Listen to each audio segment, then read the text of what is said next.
elderly, the sick, and some children, and a scheme for a higher number of Palestinian detainees in the prison. The Bible reads to the United Congress of its intent to list the U.S. designation of Cuba as a state anti-terrorism. Political expert Emilio Grant applied to the involving people, says evaluating 2 years to include good measures, the measures that serve the interests of both the United States and the Cuban people, afraid they're not going to determination by nothing else and birthday to be reversed as early as next week when President-elect Trump is carrying on. With the visitor of President Trump worldwide, they concern the current time market with the falling short. The Global Commission on Obesity wants to direct maintenance body fat use to determine an obesity diagnosis rather than a body mass index most physicians rely on. It's a social point for a new definition with obesity symptoms and fever stomach from excess weight is affecting organ function to clinical for half of the risk of no ongoing illness. That's the prevention. PBS News. Riddle brought to you by Progressive Insurance. Want to avoid auto-heating carbon? Progressive protects them both. It will be easy there. Learn more at progressive.com. The things that you have to do are to focus on. Some of it is too tough. They can be offset. It's more opportunity and just another attention. It's really fun. And we're going to sit in the state of the electric. I'm looking for your communication to anything. So the multi-pack punch works. More functions and more information to the mobile. And we're talking about the medical doctor class. The offer of a particular video in the other often available on the Wednesday. I was in the same thing. We're going to walk around the house today. It's only from that confusion when I got my phone. Not arguing.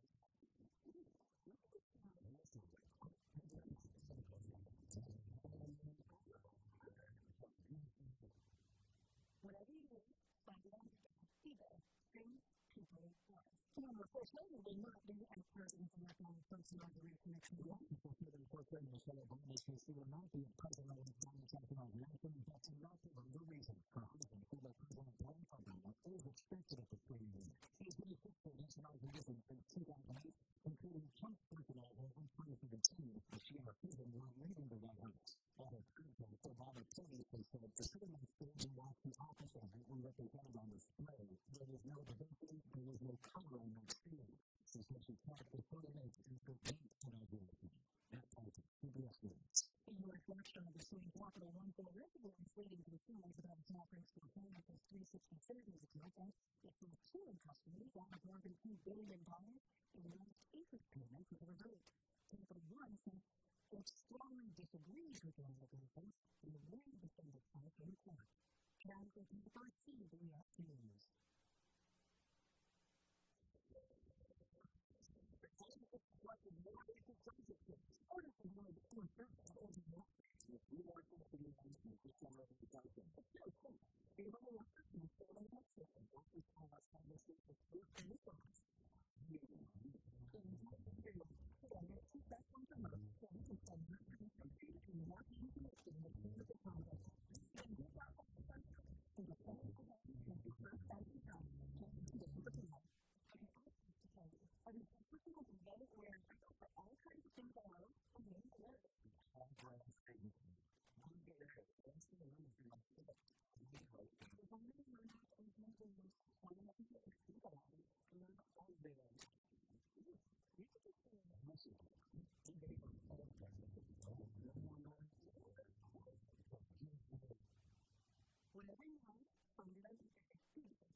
Good afternoon, it is 2:05 p.m. and it's time for Brightside by Wendy's. Wendy's is something new in their menu, the mushroom bacon cheeseburger. Served in highly deliciously indulgent size, another juicy beef, tasty apple and smoked bacon, easy roasted mushrooms, mustard cheese, and creamy garlic spread all on some toasted bread. Choose wisely, choose Wendy's.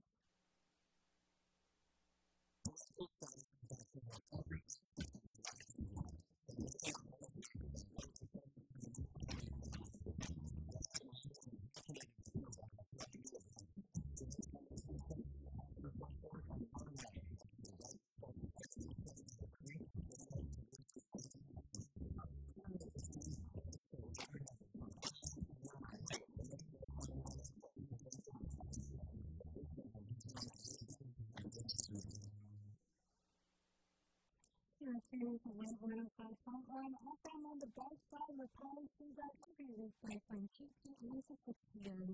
You can listen to us on our website at wave105.com or watch us live on YouTube, Wave 105.1. If you want to reach us on the line, please call us at 641-932-1051, or if that line is busy, you can go to our website at 932-1052, or you can text us on WhatsApp at 671-922-1051. The Brightside is brought to you by Pauly Suba, Actions, Marianas, Brightside, and Marianas at 81. GCN, we start with you. Sherwin Williams is hiring and starting outside service. Applying person Monday to Friday, 8 a.m. to 5 p.m. You call 671-646-8050 or email your resume to fwi@pii.com. Subway is asking just a few clicks. Order online at subwaypacific.com to pick up at your convenience, or for delivery via your doorstep. Online ordering at subwaypacific.com is powered by Brightside. We deliver at Subway. You got a new price to be fast.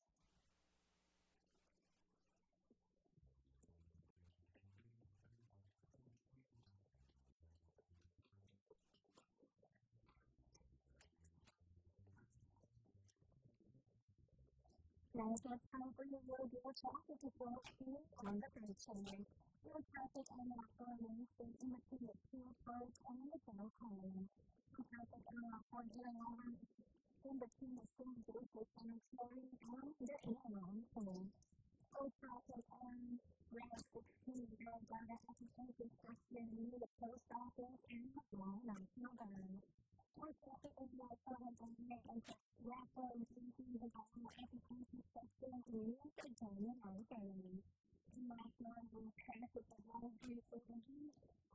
Then today, wonderful getting the 15th to Sunday, the 17th, between 9 and 9 Middle Southwest of the contract will continue forward around 13B on the second continuing. During this time, 796 and the 17th location.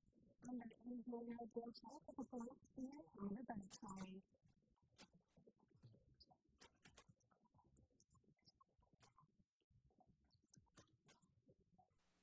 The real expression is started by well aged host, Mrs. Martin, and he had not necessarily feel for having years of the stock knowledge and really really go up by people one of you or you are happy. As we see from how the founder and acting in people contact and working to participate in the conversation. After 2 minutes of one very hot FM, so we move on to something before.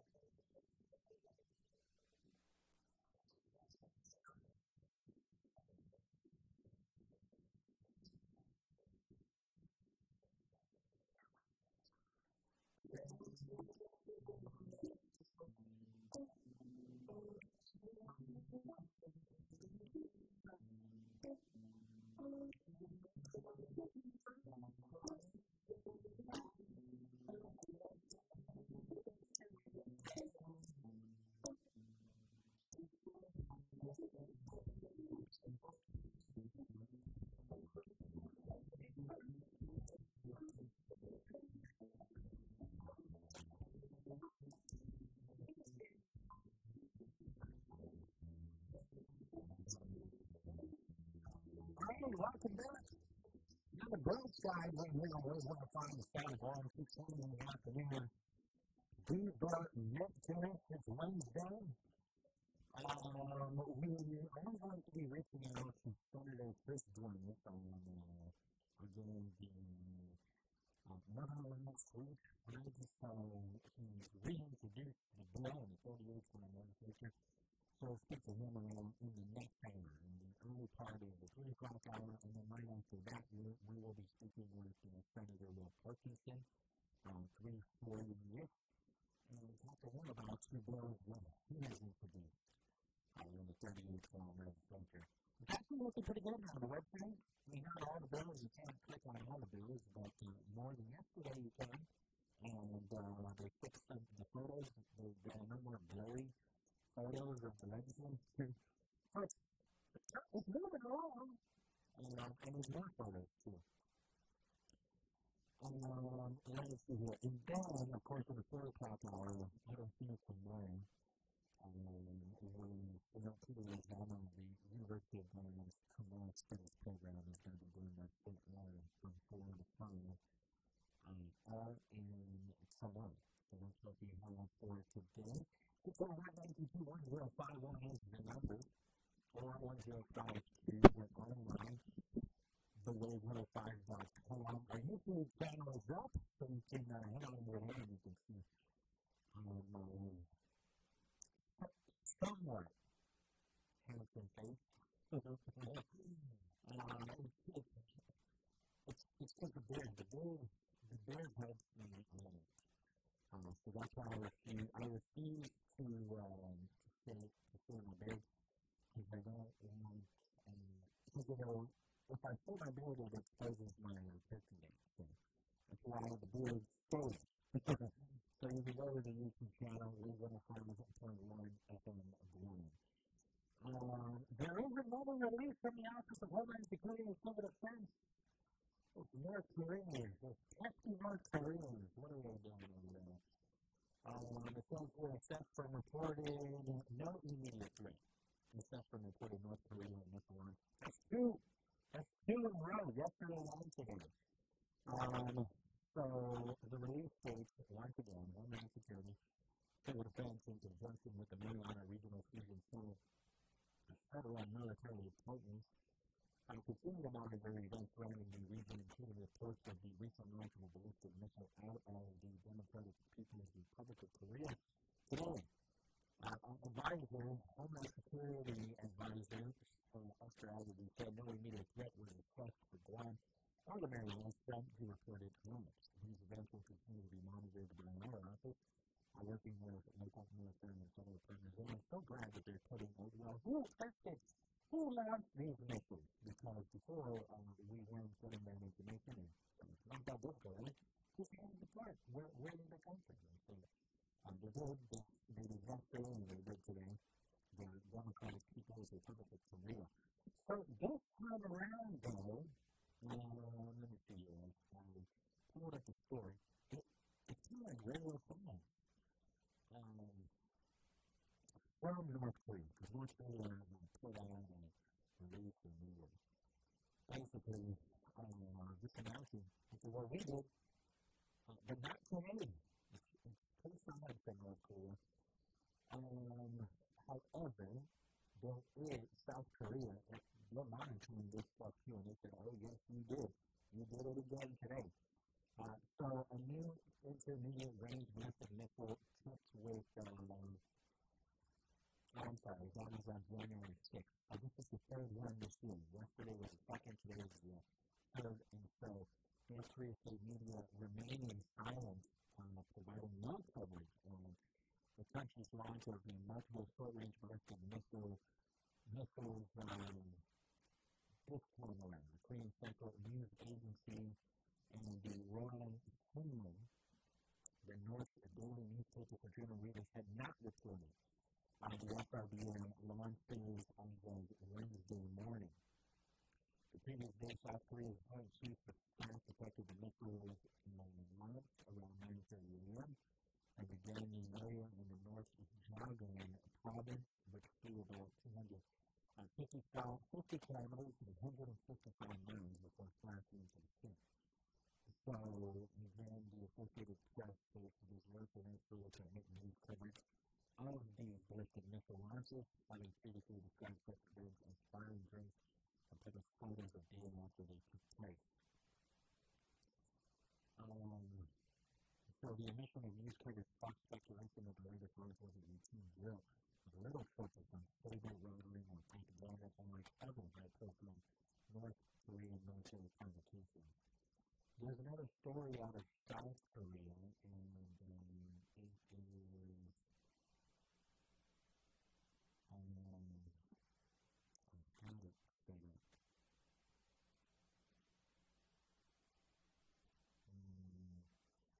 basically the arrest of the former president of South Korea. So they've arrested him. So for basically setting up martial law in South Korea. Let's see. I had it also, I have like 12 tabs open, so I'm not sure what else to do in the South with all of these sites open, but I'll find it.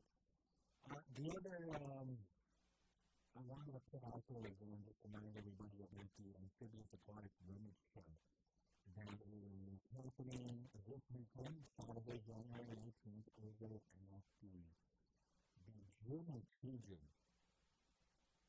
I don't know how to put it on Google Maps to find it. And so they're selling slots that are about $30. You bring your own table. And then it is first come, first get these slots. Setup begins at 6:30 a.m. and then the sale starts at 7 a.m. Obviously, you can go just to buy some of these items from the multi-family rummage set. And so you can go there just to buy, or you can go there to sell as well. And so again, slots are all available to sell your items for about $30. And it's at the Guam National Gym and Fusion, Saturday, January 18th. And so the proceeds are going to be going to the Amphibious Aquatics organization, right? And so, again, they are a local nonprofit organization that promotes water safety, community health, and environmental protection while supporting athletes and growing aquatics in Guam and the region. Amphibious continues to engage community partners and supporters as they innovate and create opportunities to build confidence, conditioning, and skill. Their key values safety, respect, communication, and community engagement. So there are a few ways that you can donate and participate in it also. You can contact them on amphibious.com. There's also a waiting list to get in for the youth, right? And so if you want to get on the waiting list, you go to amphibious.com. There's a button that you click to basically fill out a spot on their wait list to participate in the program, most especially the Drone-Free Guam Initiative. It's an effort to combat Guam's devastating statistic of at least one fatal drone in a month. Amphibious annual community partners have launched the Drone-Free Guam Initiative. And so, again, you will head on over to amphibious.com. You can click a button to register, and if it's filled up, and I'm told it's still filled up, then you would just click on the button that says to get added to the list. There's a bunch of things happening over the weekend, right? And this one is, because I meant to bring it up yesterday too. There's a sunset ring. Mr. Kevin Haynes is in Guam with the Kevin Haynes Foundation. We had him in on Monday. He was going around the stores. My son saw him this morning. So Kevin Haynes was at John F. Kennedy High School today and speaking about showing his inspirational story. Basically, anybody that wants to, that has been with an airsoft, he has such a powerful story to tell. He just, be here to learn. Basically, it's a suicide prevention awareness.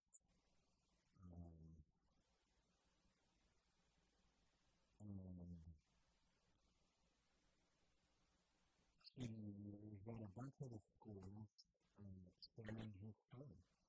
And so tomorrow, there is a free screening of his documentary.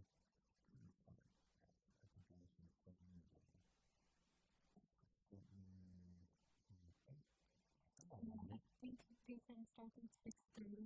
Right? Yeah. I have no idea where I put the flowers. He sent me the flowers too, but I don't even have that. That would be. Let me see here. Because there's also a sunset 5K. Let me see if I can find it on the website. Oh, that's that event.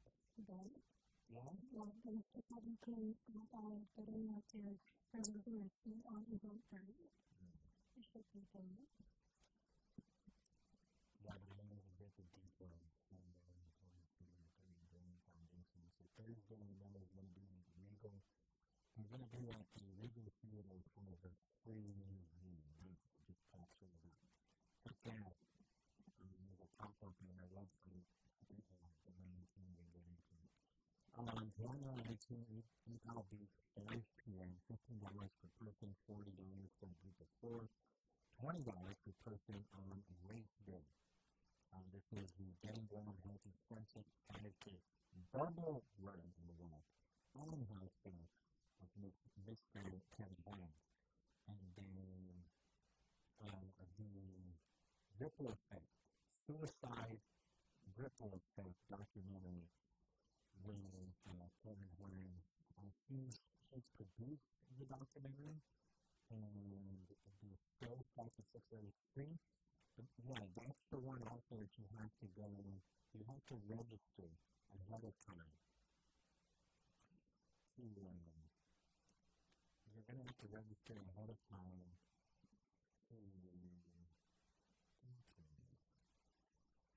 it is on my website. You have to register ahead of time. You can't just go into Google Theater and say, I want to watch this movie. You'll have to register. It is free, and it is a limited time to get there, to get in. But there's 2 events that are happening on the Pauly Suba Foundation. The other one, too, is NWL. They've got a whole bunch of stuff there selling for cheap. And so NWL Guam is hosting an all-night liquidation sale for 3 days. And so during this time, they're closing their inventory.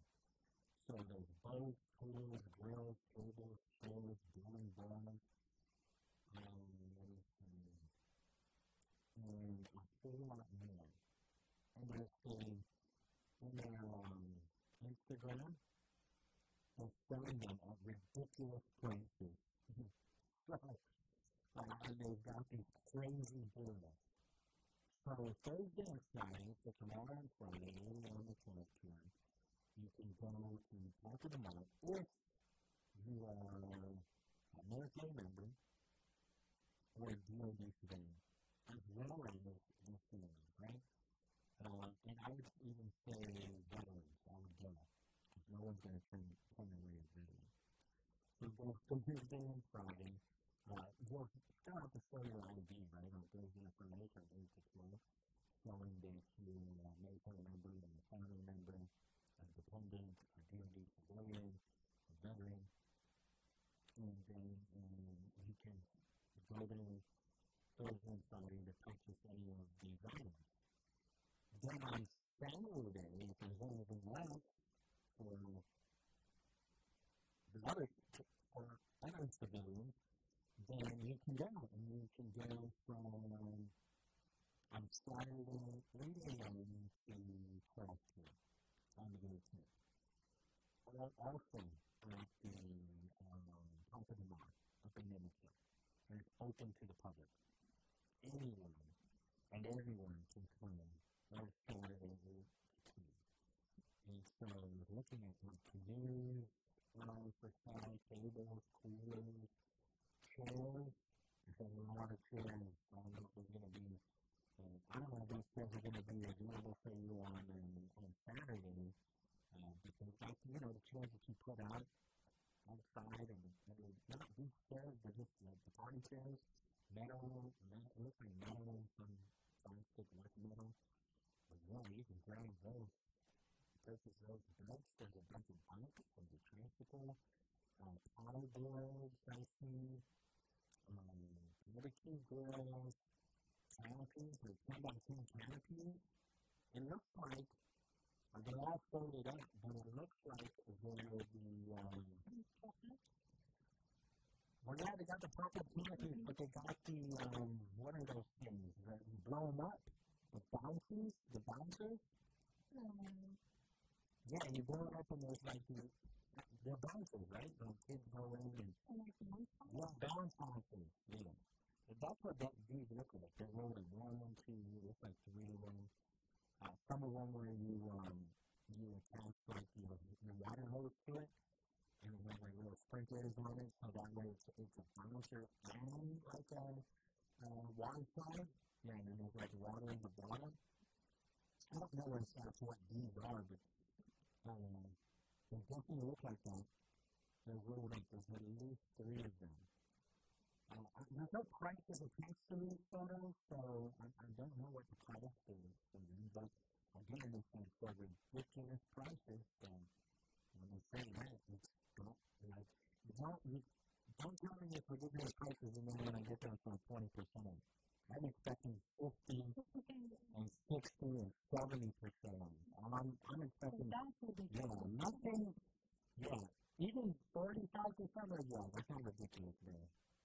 That's, you're trying to trick me here. I don't know what these are. I know pontoons with exercise bike on top of these pontoons.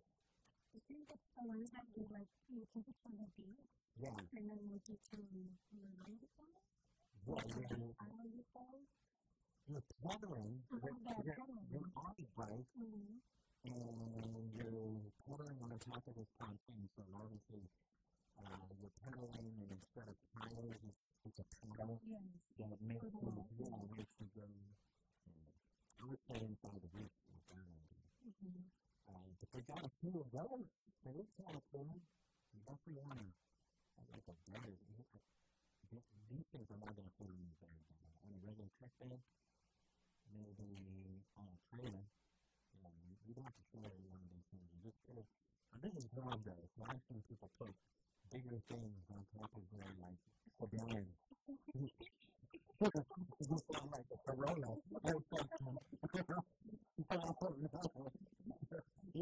This might be your goal. You don't want to put, you might just put like tires on these things. And all of a sudden you're just scrolling on the replay drive. Where you going? I'm going to Utah Beach. More chairs, more tables, round tables even. For the party outside. That's good. You got a lot of places. At the fair house? Yeah. $30. That's not much. I'll buy it. It's not even like the license. If it's $30, I'll buy it. Big screen TVs, more grills. Okay, more grills. Okay. And then one of those things that looks like you can do the Mongolian barbecue area.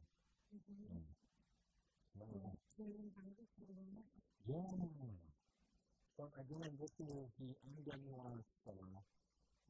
Starting tomorrow, so military members or families, DOD civilians, make sure you have an ID. You can head on over there tomorrow from 12 to 3 p.m. Thursday, and then Friday and Saturday is open to the public. It makes sense too. Because when third grade is first started, we got to get rid of this. So that's how they're running the rest of the island. I'm assuming they're using their third day to just make sure they go down. So they're doing this all-out liquidation stuff for 3 days. Over at top of the mountain, so not the limit point.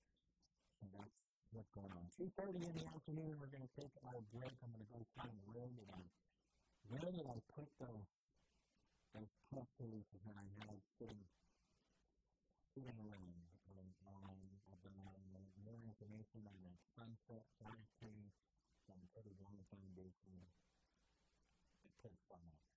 2:31 in the afternoon, we'll take a break. We're 105. Just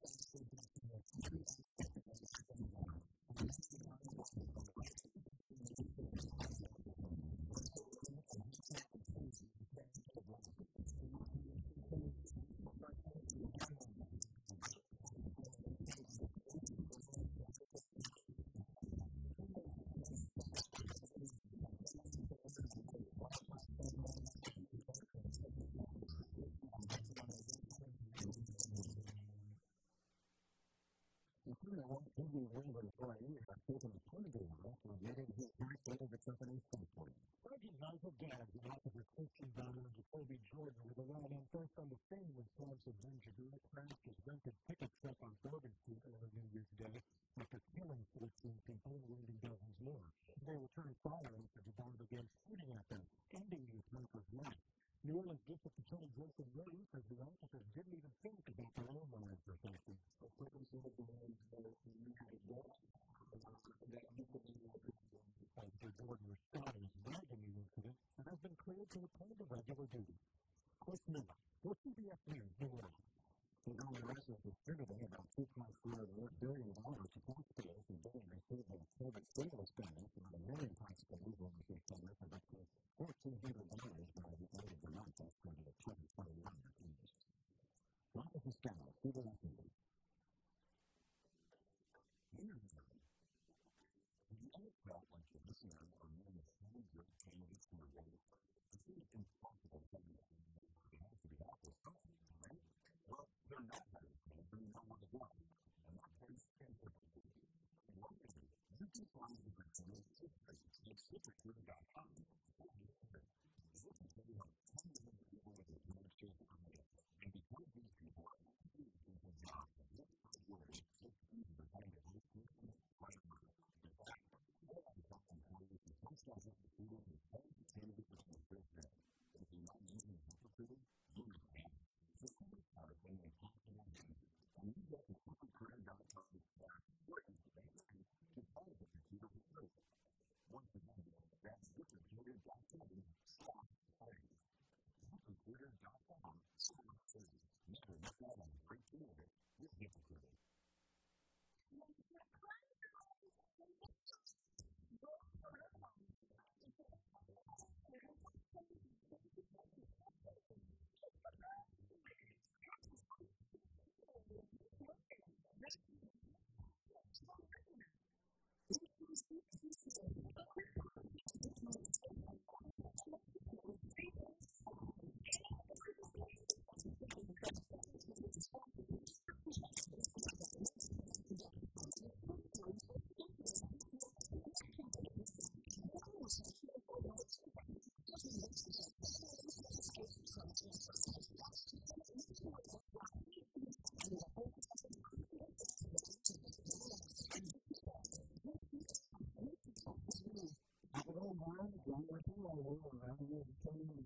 So, every weekend from 6:30 p.m. to 8 p.m. During the Women's Conversation on this Sunday night, we benefits for you. Everyone will be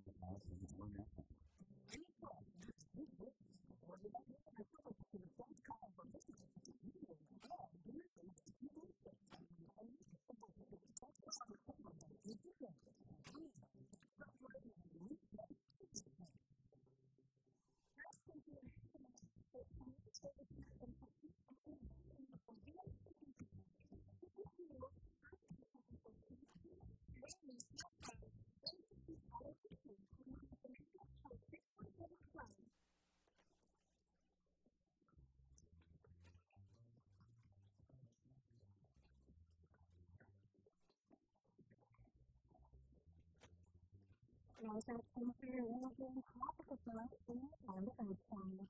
So comfort home, now so I can see that I'm not looking into the future and more people are not all day. So comfort on that one to my local folk found at the intersection and going to that building and the person about telephone. So comfort on that one to the folk found related to the intersection, going to our factory and the ITC building. So comfort on that one is the one at the intersection in front of the car incident. So comfort on that one to the local folk found at the intersection near the Ghana Community High School. Unlike in the traffic zones in Hawaii, and today one of the general issues is raising in the country between 9/11 Metro, Pauly Suba, and Hafa continues to work around our routine transfers in the housing during this ministry criminal races and continuously enforcers. And that is the word we're talking about here on the Brightside. We're going to be expecting this for my dog over for us if we're having. We do not necessarily deserve to be in all of these things.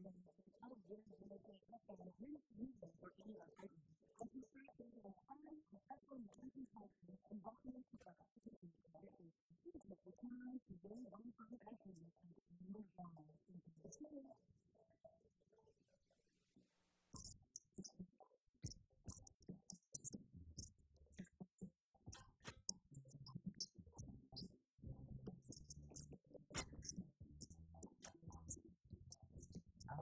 Welcome back. Wait, hold on. People are saying, I found it. Like, I don't know if things try to speak with me. I swear it's the blender. The blender's repairing this building. Because as soon as that alarm, I go to break, as soon as I went to them, like, what is this? It's all the information. So go to Guam Foundation and announces the return of Kevin Haynes for Kindness Skills Week. It's going all the way until the 18th loading. So there's a film screening of the suicide, the documentary Suicide, the Ritual Cult. This is tomorrow at 6:30 p.m. at Regal Theaters at the Guam Premiere Image. Seats are limited, they are free. This is a powerful documentary directed by Kevin Haynes that explores the ripple effect of suicide on families, communities, and individuals. Following the screening, there will be a brief Q&A and meet and greet with Kevin Haynes. You can pre-register with his account, and you can, instead of mentioning, you would have to go to eventbrite.com. When you go to eventbrite.com, look for screening of the film, Suicide Ripple Effect. So obviously for Guam Regal Theaters, right? You can watch that tomorrow. And then this Saturday, sometimes at 4 p.m., race starts at 5 p.m. It's the Guam Multi-Concept 5K Fun, Run, and Walk. This is going to be at Epal Beach Park. The race is about $15 per person, $40 for a team of 4, where you can join Kevin for a fun and engaging win or walk. At Epal Beach Park, where participants can enjoy a sunset run, obstacle courses for kids, and a health fair for adults in partnership with the Guam Fit Expo. So, for that one, you can register at totalguam.com. That's all you want to do is go to totalguam.com and purchase your bid there. And then in addition, Kevin is visiting local schools, organizations, and first responders. And my friend was mentioning that Kevin Haynes came to high school. Came down and spoke with him. It's a story. Again, he was 19 years old. He suffers from bipolar disease. And at the age of 19, he made his way to the Golden State Bridge in San Francisco. He told himself that he was not trying to be suicidal. Somebody wanted to join him and ask him if he was okay. And he promised himself that he would tell his story. What concerning him.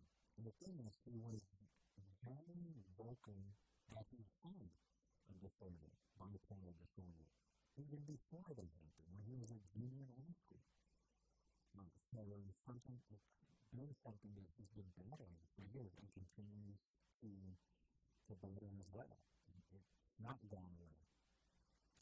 And so he gets off of the bus and he starts walking in the Golden Gate Bridge.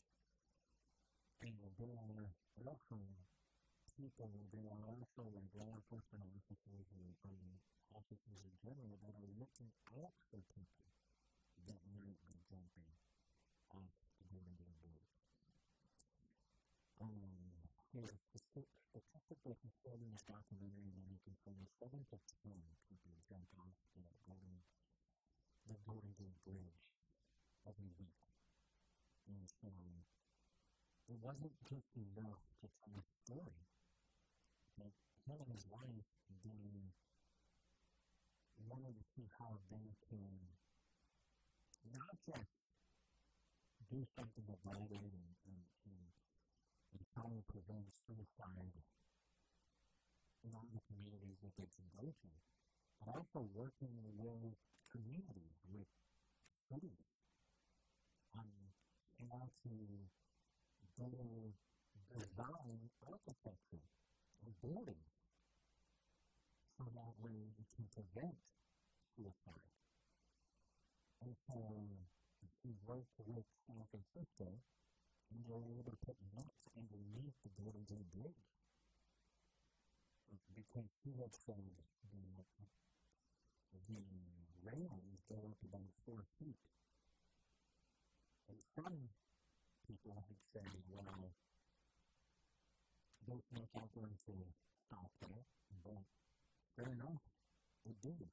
Because even when they were successful of going over the river, and they were caught in the net, like him, there were individuals that immediately were remorseful and regretted trying to commit suicide. And were grateful that the nets were there. And their life was saved. Just such a powerful message. You can just do a quick Google search and you can see a lot of that. But even more so, there's an opportunity to see a entire story in person by going to the film screening, Suicide, the Ripple Effect. And then 6:30 p.m. at Guam Marianas, you can pre-register, which is required. Once again, by going to getbright.com/screening of the film Suicide, the Ripple Effect. 2:43 in the afternoon. We're going to try to get to the 3 o'clock. Just remind me not to go over 3 because there are senators like Senator Chris Williams that's waiting for me on the other side of the CBS News and also Senator Will Parkinson. So I want to make sure that I get both of them and give them the opportunity to share about the bills that they have introduced. But there's also another bill, this one from Secretary Sloan, Senator, just so there's no confusion because she's no longer the Speaker of the Legislature, Senator Tom Sloan has introduced a couple of bills. The one, just for time, I want to focus on Bill, I believe it's Bill 13. It was Bill 12 and then there's Bill 13. Okay, so Bill 12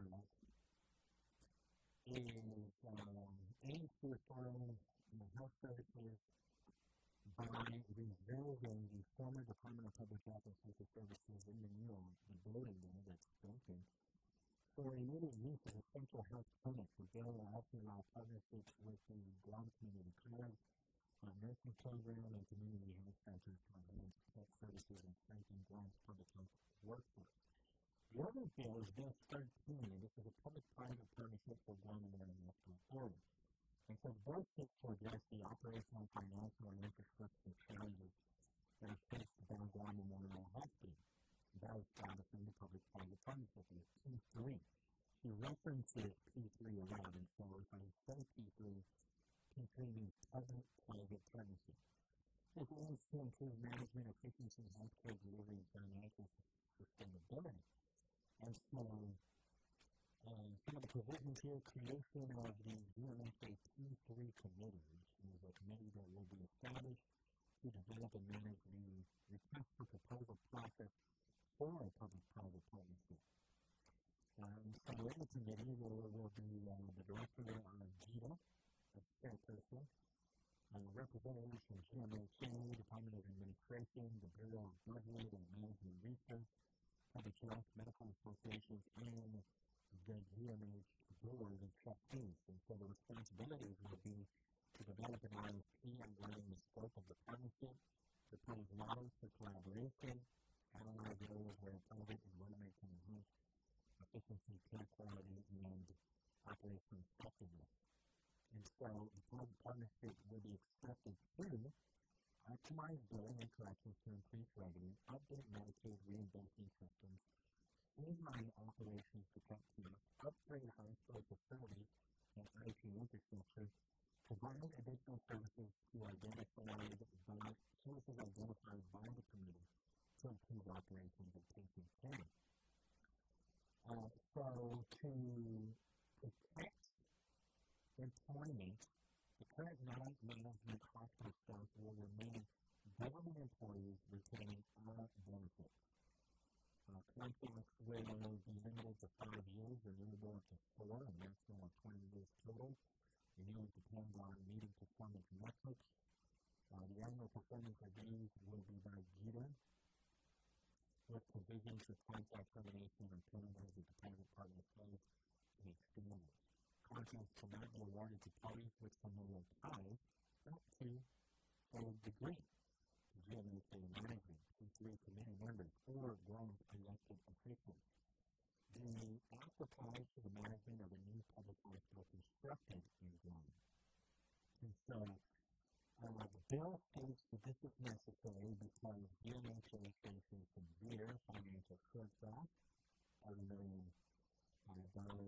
cash deficit, insufficient budget allocations, when GMHA asked for $74.3 million in fiscal year 2025 for fiscal year 2025.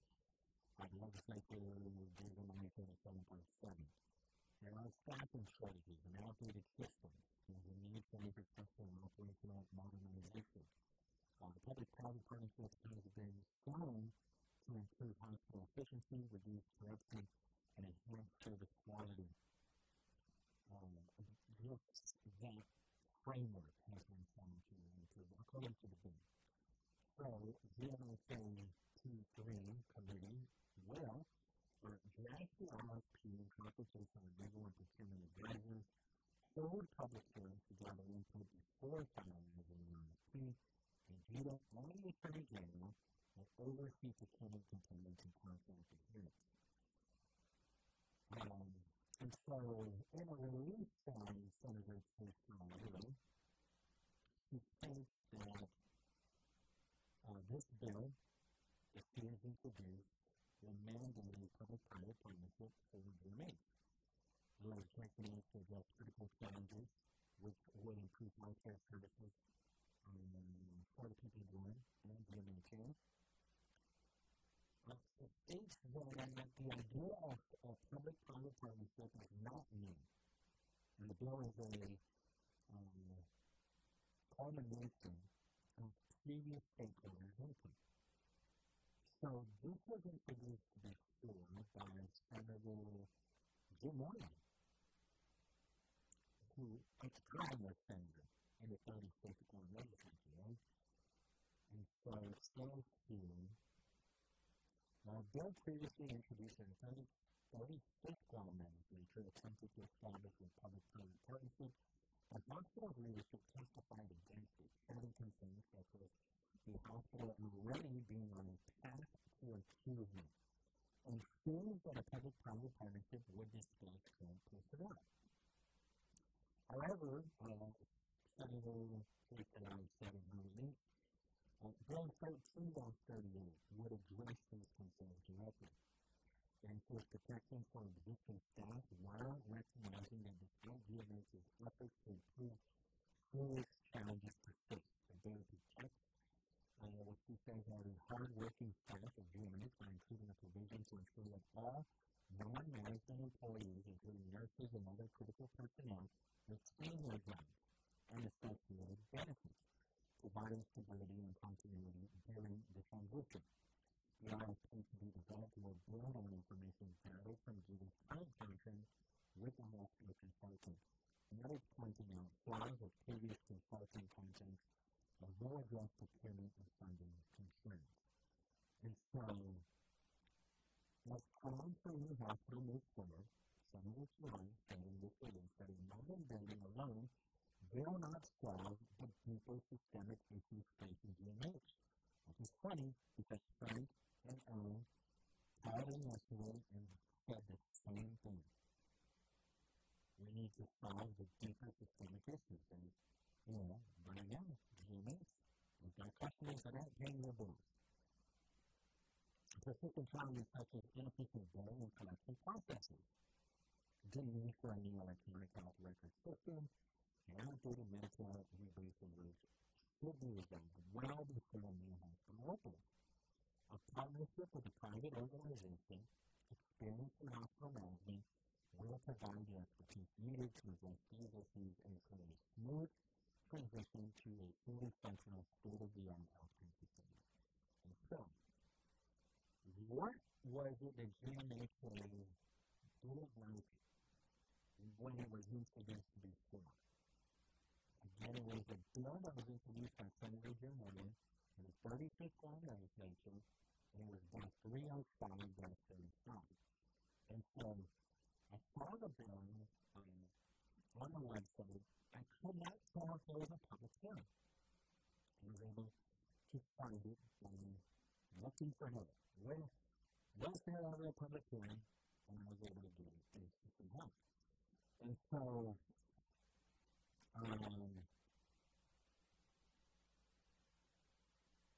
Sarah Thomas Manzog at the time was a member of the Board of Trustees.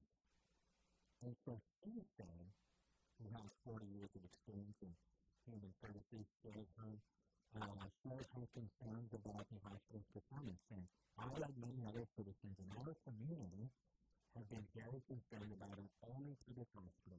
And if it's providing the services, it should be for the people of Guam. However, she says I was quite impressed, relieved, consoled in my meetings, and my observation of how the hospital is running. And with experienced leadership. She said the diverse expertise of the trustees, which includes professionals, business leaders, and representatives from the nonprofit sector, there's never been a meeting that there wasn't a quorum. She said describing the board as engaged, prepared, and committed to support the hospital's policies and oversight. And so, this was during COVID as well. The CEO at the time is the CEO now, Marianas. It's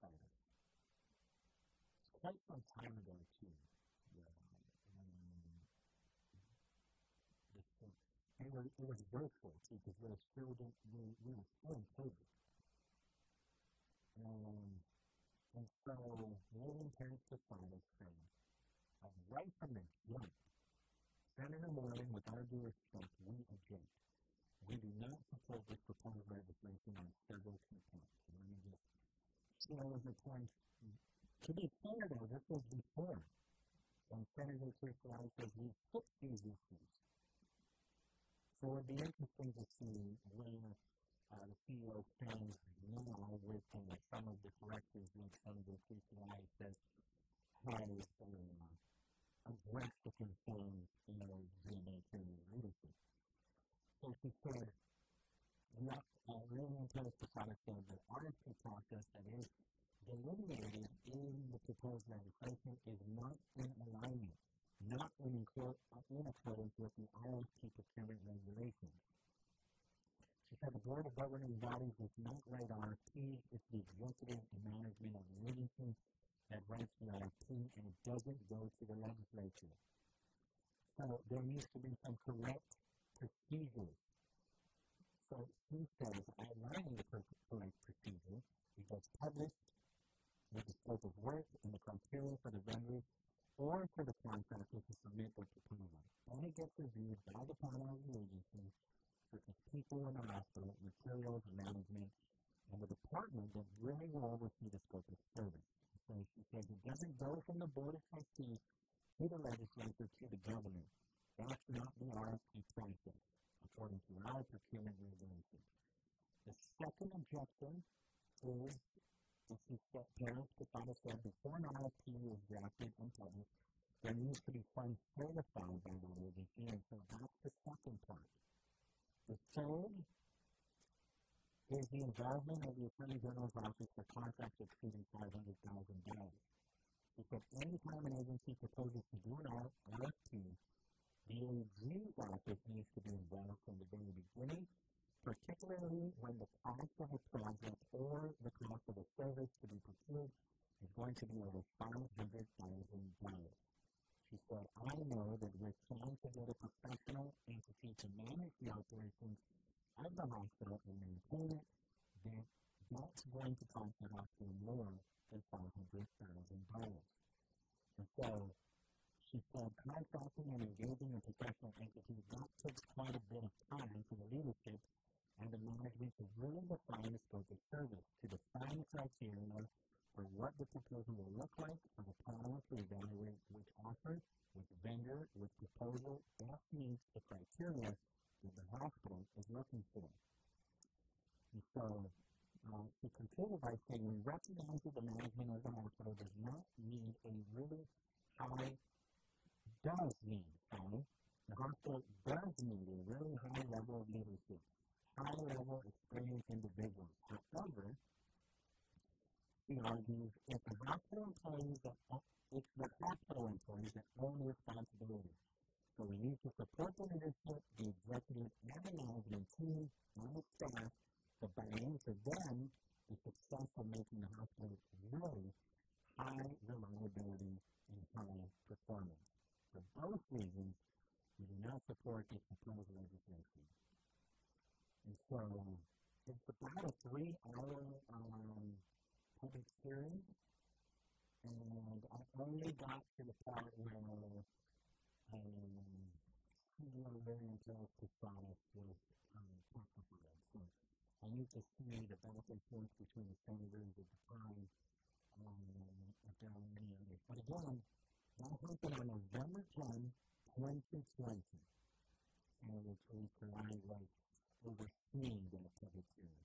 So if you want to look today, it's on YouTube, they're talking about the public-private partnership of GMHA, and at the time in 2020, they were not in favor of it.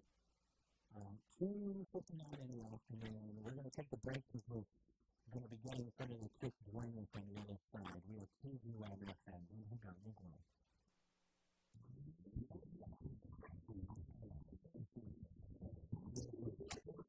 The sound of Guam is with 105 FM.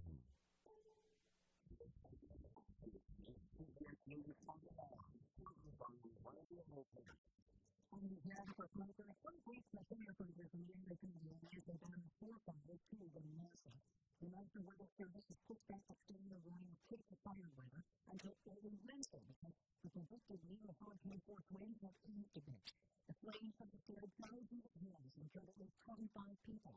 Governor Karen Doss visited a FEMA disaster assistance center at CBS's National City USA to look at a food issue. It was by critical housing, but rather providing food delivery investment for hotels, rentals for food, and kids of flower. I do have the thanks for the responsibility. And we have the CBS reports that real estate climate change is near the ground from the funded version of schools experience thereof. A British analysis that contains climate change contributed to 25% of extreme dryness in the vegetation that helps fuel the fires. The experts also think that the fires still would have been extreme without climate change. The number of flames from Nelson Hills. CBS took out the first day of confirmation hearing for President Donald Trump's procurement act. Trump killed from the Paycheck Secretary to Headshot, the time before the Florida Armed Services Committee. He faced intense questions and criticism from some Democratic committee members. CBS's Cameron Down on the floor. The allegation has been supposedly that alcohol and drugs spoken with repeatedly and pointedly to the people of anonymous players, but not outright like lying or enforcing the information for the example person. Tomorrow, confirmation hearings include Pam Bondi as Attorney General and Senator Marco Rubio as Secretary of State. Two fire investigations involved in Israel, Hamas, Guam, and Doha. Secretary of State Andrew Blinken said the potential deal is closer than it's ever been before, but then ultimately the center for the strategic and international study schools. Today, still many questions philosophy, especially with regard to hospitals. Why do we try to make a special needs program? So even if we stay moving in this direction, things do things like that. The U.S. House passes a Republican measure banning transgender girls and women from competing on school sports teams that match their gender identity. CBS's Matt Piper reports. The bill would amend Title IX, the federal law banning sex discrimination in schools, to recognize a person's sex as based solely on a person's reproductive biology and genetics at birth. Schools can allow a person whose sex is known to participate in an athletic program or activity that is designed to grow, risk losing federal funding. Just 1 year parents promised Saturdays cutting its workforce and closing its bioweapon plant. This is CBS News. People rarely report to the partial news. Get the Parker Service CD Plus from the professional parts people and the rarely at a price. And teaching tax studies. If you or your business move out of that taxes or have used the required tax returns, the IRS will claim that you're billions of dollars in tax relief for those facing financial hardship through its tax initiative. If you have a delinquent tax payable and possibly facing wage overpay, loans, learning, others, or already on a payment plan, you have no chance offer significant relief. Qualifying and enrolling in a program could stop our collections. Solution to problem is eating in both where you are after 99%. Call the hotline of Tax Help US and the CFP Tax Fund by dialing 800-437-4109. If you own your business or at least $2,000 in tax collections to the IRS or state, reach now to the help that you need during this hard economic time. Call Tax Help US to get your free tax assessment to see what you qualify for. Or dial 800-437-4109. Or reach 437-0149. 800-437-4109. U.S. producer prices rise 2.5% last month on higher energy costs. The Hafa Adai is changing its rules to keep non-customers from getting too comfortable. Starbucks has resumed from its open-ended policy and requires anyone who wants to come out and buy or use the best month to buy something. You can take a survey on this topic. Stores will be posting a new code of conduct, which also bans discrimination, harassment, drinking booze outside, smoking, vaping, using drugs, or panhandling. This business model is designed to prioritize paying customers and create a better environment for everyone. Driven by leaders, CBS News. Southwest Airlines says it is not planning to drive on summer internships this year in an effort to lower costs. The airline says that it will honor internship offers already made, but pause on the non-contract employment external program. Jennifer Pepper, CBS News. It's been a lot more Weekend holidays. We've been overworking more than usual on the holidays. But now, we're starting a new year on a whole new note by picking liquid litter for promotes a new lift every day. Liquid litter contains a powerful blend of hormones, milk extract, and glue antibiotics. All natural ingredients that help protect the litter, so that it can protect you from toxins. It's still giving your body a daily detox. I never felt better, and my energy is through the roof. And the doctors already impressed with how much pain my lungs are working. So, if better health, more energy, and detox in your body are some of your priorities this year, get active living today and start to realize knowing you're getting your litter from longer than your use. Active living is available in both powder and vegetable systems. You can find active living in stores at your local CVS or online at Amazon or NewYorkUSO.com. This is the same way.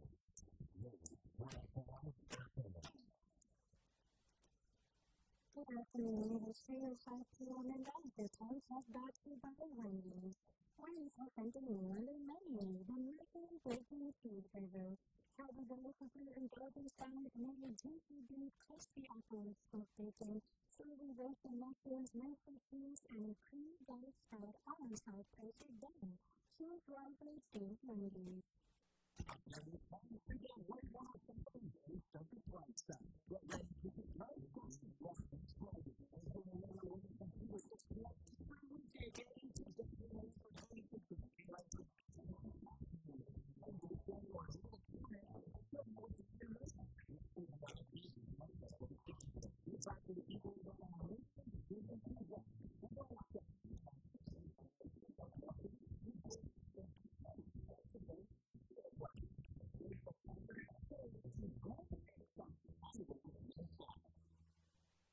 There is Rocky by Choice and by actually more life, grateful, and memory, happy here. Recently, we start with you. So when we're ready for the first game, Early women displaying and setting a sex songs. Visit us in person Monday to Friday, 8 a.m. to 5 p.m.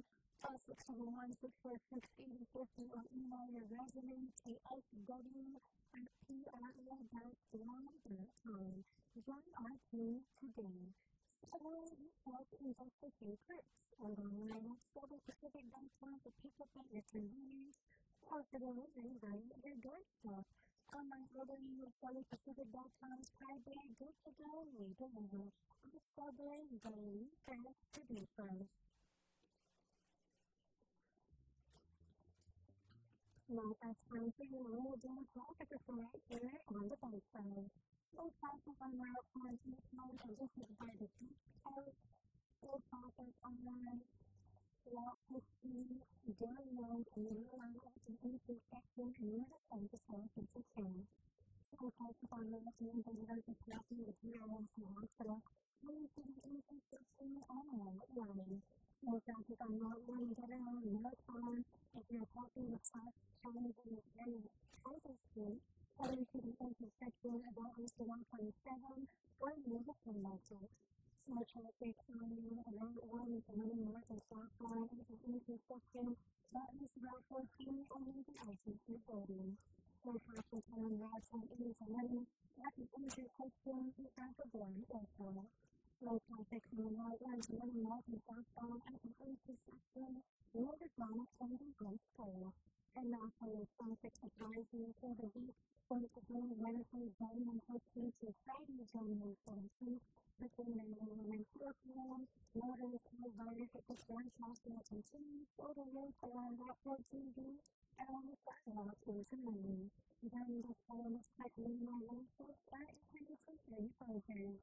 And that is your real traffic account here on the Brightside.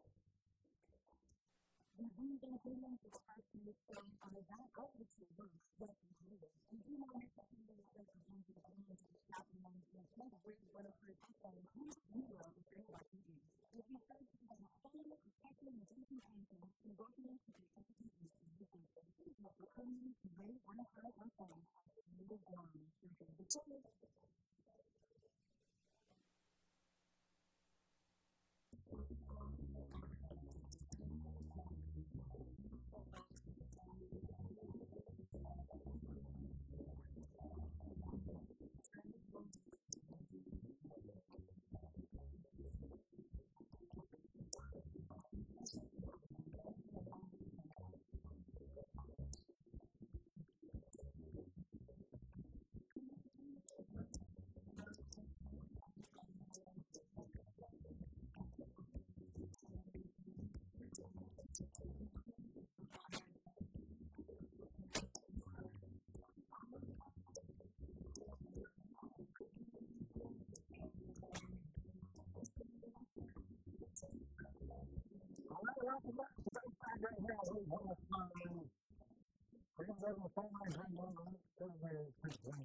Senator, thanks for spending some time with us here on the radio.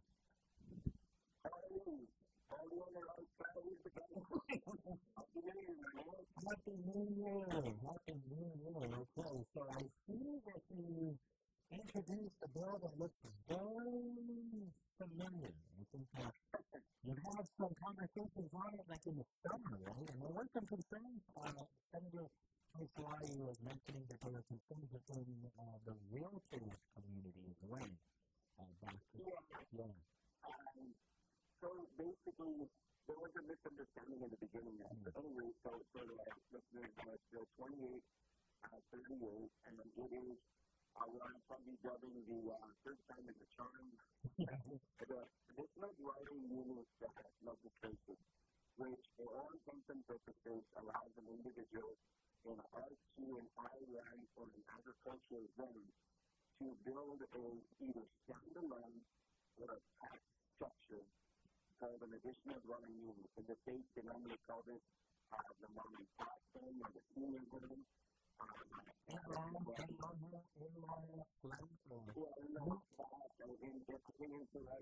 it the Ohana unit, and so it's very common.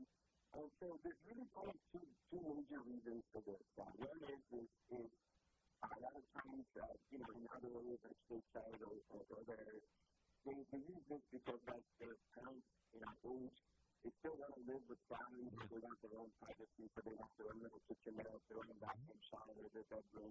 So it's like a studio built either attached to or right next to the house. There's something on the side of the bathroom. And so basically, in our law right now, and this is where the point of contention came down to, couldn't get enough votes to overturn it. Well, you didn't even have any post taxes, but it looks like you got post taxes now. We got 11, so I think we're going to be fine. And I've been working with the housing group and but the governor put together and they're going to have this bill. So if everything goes right and it doesn't get, mangled on the floor, it looks like it should be right down to everything gets signed on the law. But the biggest thing was, certain senators were trying to ensure that this would be done under conditional use application to government management. The problem with that story is you could do that right now. If Pauly had a 1 acre lot, you had a 3,000 square foot house, or even on a half acre lot, and you had the property that you could actually put another dwelling on, you could go in there and make a proposal.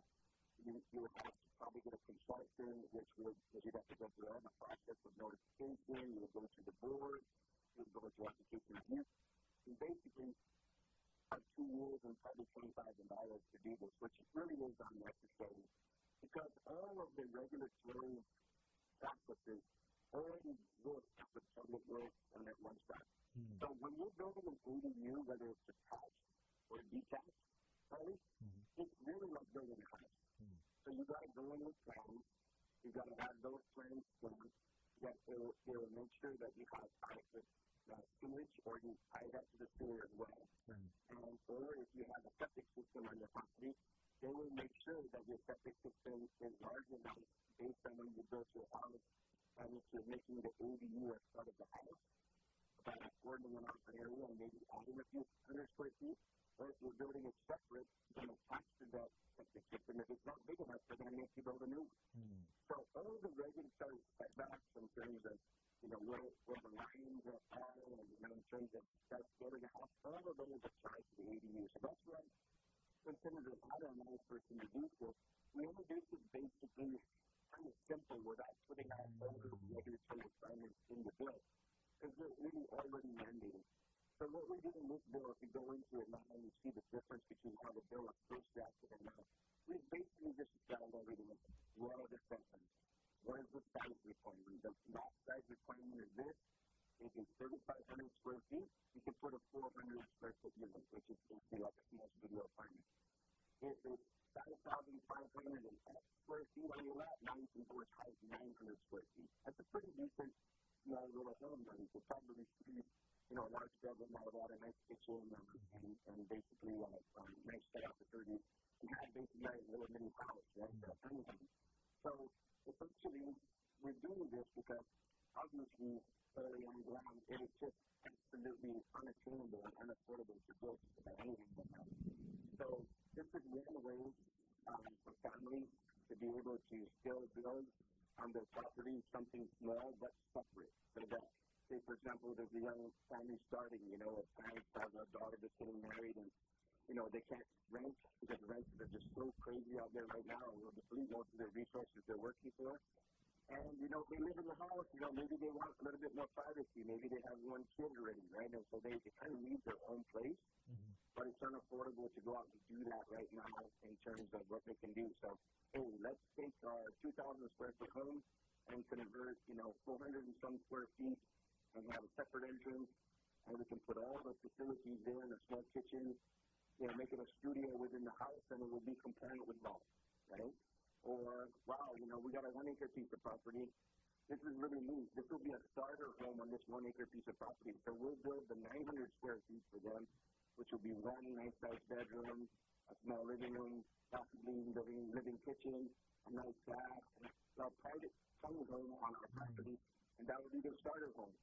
sometimes what would happen in this situation is mom and dad get older and they want to flip that script and say, okay, we want the tiny home and you take the big home because we can't afford it anymore. You guys can pay the mortgage. We'll live in the tiny home and your family's expanding. So it's one of these things that you are paying it back. The third thing is, say, for example, when mom and dad go to heaven and the family is already living in the main house, it's like, wow, we're having trouble with our bills and we got to make sure we take care of this mortgage. Okay, we have this ADU, we're going to rent it as a studio. And that's all legal if this law passes. That might be where the Guam Association of Realtors are concerned about creating duplexes. Okay, and that's right. So and that's typically in the R1, but if you really look at it, you can't do that now because of the restrictions. You know, nobody is going to look at a duplex on the basis of 900 square feet on an acre lot or 400 square feet on something that's around a quarter acre or up to a half. So the thing is that they didn't want it just straight away to be able to kind of migrate out. And now that it spells out in the law, this is all you can do. Okay. You know, that property will only be of a value to rent to a small family, you know, or a single person or a couple. So you don't have that migration of that situation just based on the fact that the law spells out that this is specific to this. But, you know, to have an investment like that, you know, Pauly, and to put out that kind of money and not be able to, in an emergency or in a different situation, be able to recoup that investment, you know, it just seems like it would be defeating for the overall purpose. But yeah, so that is very, you know, common even with these Bahamas and other properties. So at some point you may have to use it for the purposes of generating income. And right now, even in that area, only we have such a shortage. You know what I mean? This will be a solution as well if somebody builds it. And they are going to use it for renters for a lot of couples that can't afford apartments now that are $1,500, $1,600, $1,800, $2,000 a month. You know, they could pick up something where they can live for, you know, $1,200 maybe $900, depending on what size it is for the smaller ones, maybe as low as $900, $750, you know, like life used to be, but of course it'd be like a lot smaller type of area, but you know, it's survival at this point for some people. And, you know, it's one of those things to where, and you know, you do that, you've got to get a business license, you know, the law right now, the way this law is written, it's prescribed that, you know, the amount of parking and the street side, you know, stuff you have to have, so it's very specific to prevent that from basically changing neighborhood complexion on any major basis. And when they're making those changes too, right? Like if it changes a residential zone or whatnot, right? They still have to go through the municipal planning committee, right? The thing is like even in agriculture, if your lot is big enough now, in agriculture and archery, you could do it anyway. So it's really just the R1. Okay. The R1 is the real sticking point in the single family dwelling, right? Right. But if your property is large enough, you know, and you're restricted to the size, that's the big deal. If it was one of these things that just was open-ended, and it didn't say your lot is a half acre, you can only put 400 square feet. Your lot is an acre, you can put 900 square feet. You'll never have the equivalent of a duplex following the law because that just won't suffice in terms of square footage. No, you're right about housing crisis. That is our reality today. Absolutely. And I'll tell you, because I was the director of land management, and my listeners will know this, truth be told, a lot of people, and it's not really heavily enforced, a lot of people have done these kind of things already. The difference is the fact that it changed the value of their property. You know, most of them are just doing it for convenience, right? I've had so many people that came up and they had a sickness in the family, and they were going to mortgage the house or refinance the house. And the director of land management has a certain power basically to tell, to write a letter to a financial institution saying, this home is legal non-compliant. The house is legal, but the structure that's there that has an enclosed area with a separate small kitchen, a shower facility that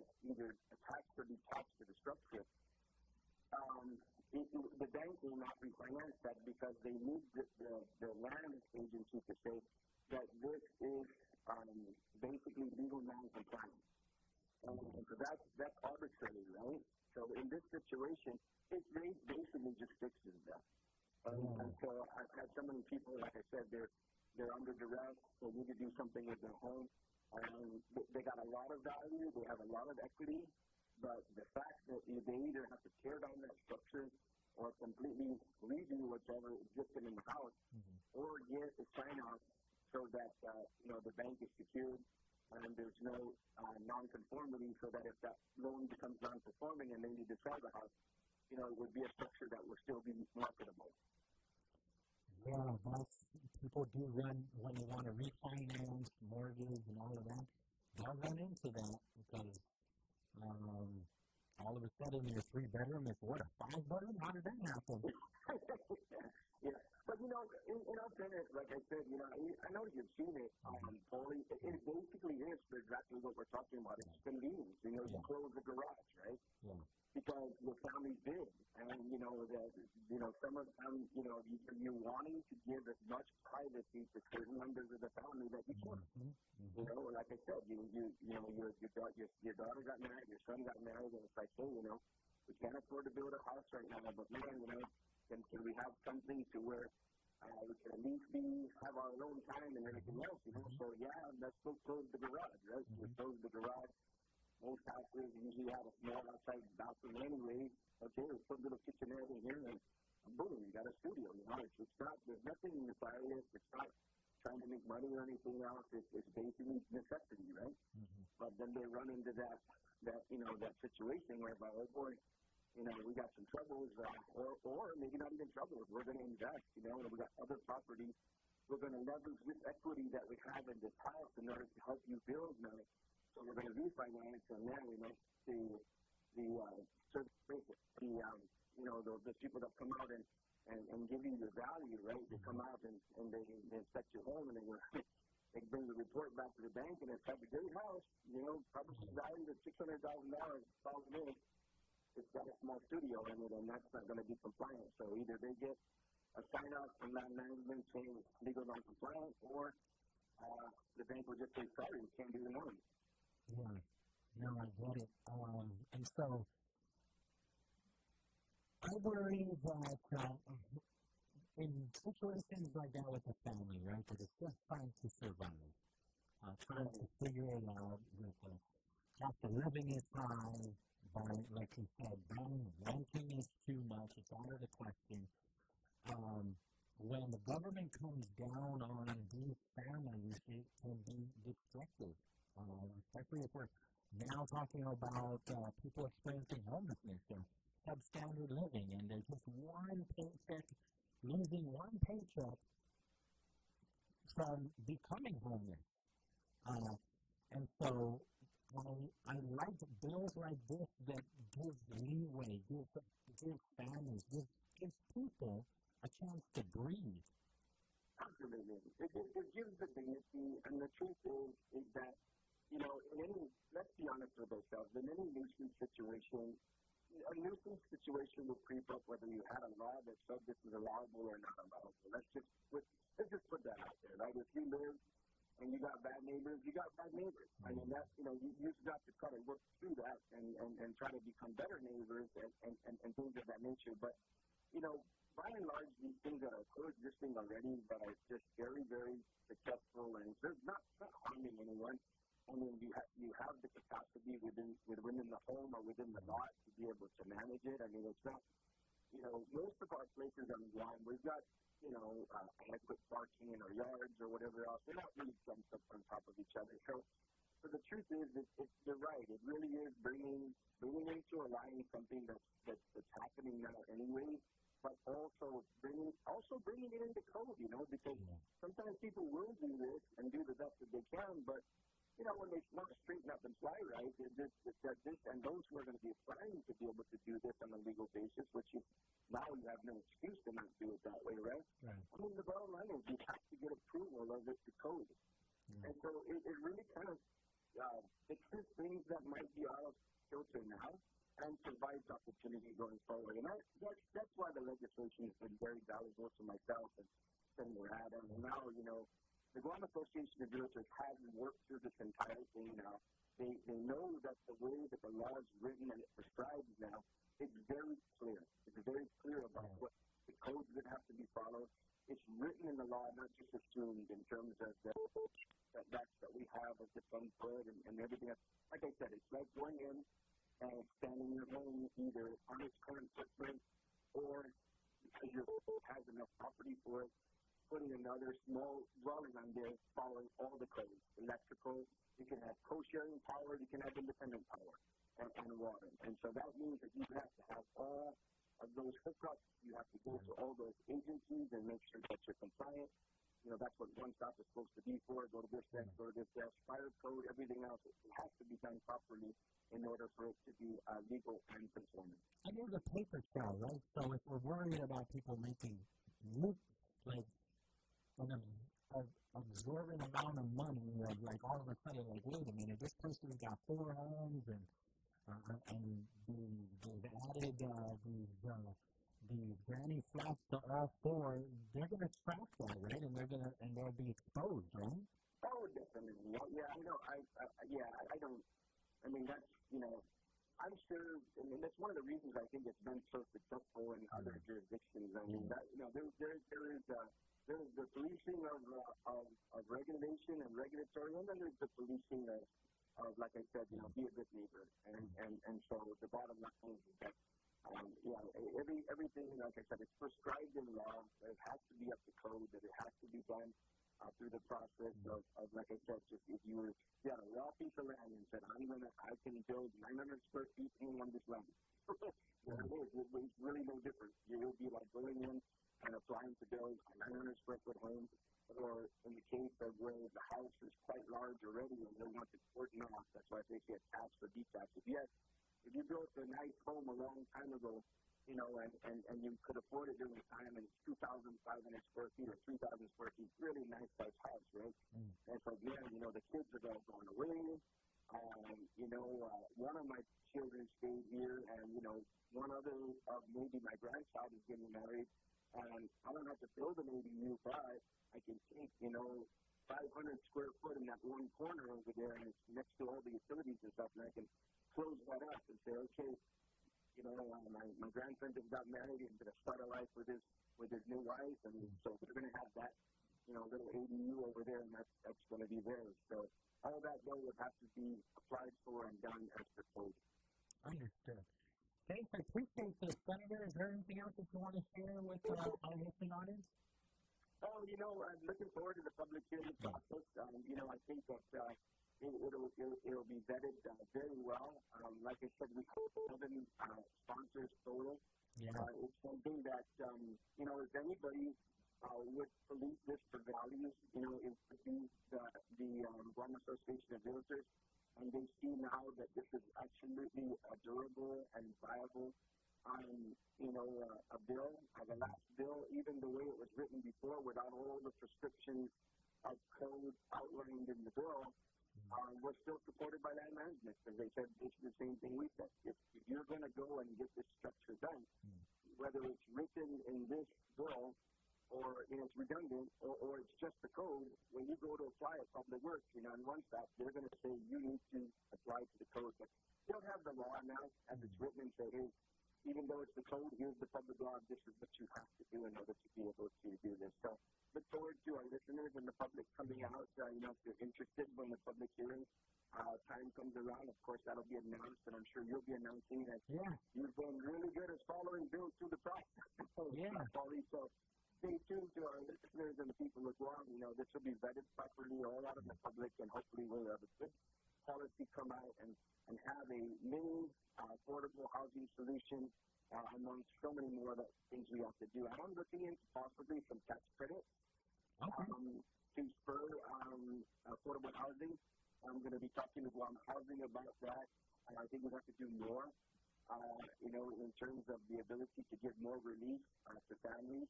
We're also possibly looking at raising the program amount over at Guam Housing Corporation for the basically what we would call the closing closing costs, first-time home buyers for young families. Right now, it's up to $10,000, I believe, and a $450,000 mean expected home right now to get the full $10,000. We're looking at raising that possibly. We've got to do some things to make it to where those people in the middle class, especially right now, that needing two family members, a husband and a wife, a couple that's making good money, but because the construction cost is still so high, how can we bring that final mortgage price down in these interest rate environments? So we're looking at other things. So this is the first step from my committee, and working primarily with Senator Adai on this one, because we have the land and we have the these committees. And of course, me being OFD, we can probably do some tax stuff. So we're going to see if we can put another package together to continue to help our people to be able to realize, even if it's just a small starting home structure to begin with, in this high-cost environment, if they have property that we can maybe realize building a small home in this environment and then expanding later. Nice. It's got to feel good to see your bill come out of committee and not look like what you first introduced. Yeah, and it feels good too that listen, to put an onerous regulatory item, which no other community does, on a project that's restricted and that has to follow the law, it's really kind of just defeating the purpose of the bill. And that's the thing that kind of got me a little bit upset. It's like you're putting a regulation in there that already exists. If Pauly had the patience and he had a consultant, $20,000, of disposable income, go and make an application, that land goes through the application review committee, to sit before the committee and pray that you would get this exemption, which is allowable in law, but you got to do all these steps that are really designed for more commercial-based activities, not a small little building that you're trying to put on to help your family. To equate those two things, it's really just, it was unfair. And so it feels good to be able to debate this bill for its merit the way it is and not treat a person that's just trying to build a studio for their family like there's some sort of crazy developer down in Guam, where they're going to cause all kinds of damage to our environment because, that's something that really just wouldn't happen with a situation where you're just trying to survive and help your family. Understood. Somebody text in that's listening. Senator Green's bill will help a lot of families with extensions and closed garages and other structures attached to their house. We're only trying to accommodate their families, grandparents, children who can't afford homes of their own. He needs to push forward with this bill to get it passed, as it is a much-needed accommodation for many families. And that person knows exactly what's going on. And I'll tell you, of all the bills, Pauly, that I've introduced in my time as a senator, this is the one that when I'm at the store shopping, at the post office, at church. Sometimes we're at church, but can I help you with something? And it really is, please pass that bill, and it really, that's how desperate it is on Guam right now. And like I said, it's all up to code. It's the right thing to do. But thank you for that, that listener that wrote in, because that's exactly the person it's designed for, and they know what they're talking about. And look forward to the public hearing. Thank you for the time. Yeah, thank you. I'll reach out to you again if we introduce something else. We'll get it out there. All right, more to come. Yeah. We can't lose our people moving up on us. They just can't have a place to live. We've got to turn that side. I got another program that I'm looking for tomorrow land trust, but when it comes to that, I'll come to you and maybe sit in studio with you. Absolutely. I can't wait for it. Thanks, Senator. Thanks, Paul. God bless. Take care. God bless. You want to take this phone call? Can we just go straight to I'll take this phone call, and then if we can call Senator Will Parkinson, we'll go straight into that conversation too. Hafa Adai, you're on Wave 105. Hey, Brent. Hey, Frank. Hey, I just heard the senator there talking about the bill that they're trying to pass. Yeah. Great guys. Sometimes it's hard. And Pauly, the text you just got in, there are already a lot of people that did that already. Mm-hmm. The good senator, there's already a lot of houses already doing that. I wanted to try the grandfather in and, get it where people that already did that nice can have their house controlled. Right thing in there that they have to go and check an engineer, pay an engineer, and if everything pans out, that they get you that extension. Right. Yeah. Because what's happening? Write that in. Senator, please. Yeah, because what happens? People already have that already. And what happens too is when they want to extend on their mortgage or even they can't. Yeah. They have to tear it down. I'm probably that one like a lot of people, that cannot do anything with the value that they already have in the house. Right. They can't go to the bank and borrow money if they have an emergency. Right. Because if they go to the bank, their house is conformed. Yeah, exactly. They will not get loan money. Please, Senator, do that. Yeah. There's already a lot of that going on. A lot of people couldn't wait for the government to do this. Mm-hmm. And it's about survival and family. And maybe it wasn't right, but it is. When your family and they got nowhere to stay and you have to you got to do what you got to do. Yeah. I'm not going to wait around for the government to do it for them. Yeah. Times are just getting harder, and by not doing what I'm asking, you're making it harder for people. You're right, Frank. You are right. Please, Senator, do that and have it where we put something in there where people who already did that can conform. Mm-hmm. And conform to this law that you're going to pass, because already a lot of houses are already like that already for them. Right. Many houses. Right. I appreciate it, Frank. All right, thank you. Okay. Thank you. All right. I guess. We're trying to reach Senator Will Parkinson, so what we'll do is we'll take the break, and then we'll make a couple phone calls to reach out to Senator Will Parkinson. He's introducing bills, right? 3 more months of energy credits. And then also, bill, let me just pull it up here. A bill. Okay, yeah. There is a bill from Senator Will Parkinson, Bill 24,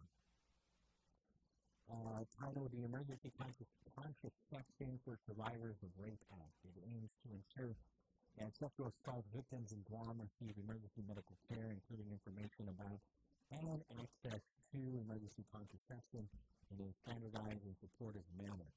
It establishes clear responsibilities for emergency healthcare facilities and requires specific training and resources for personnel.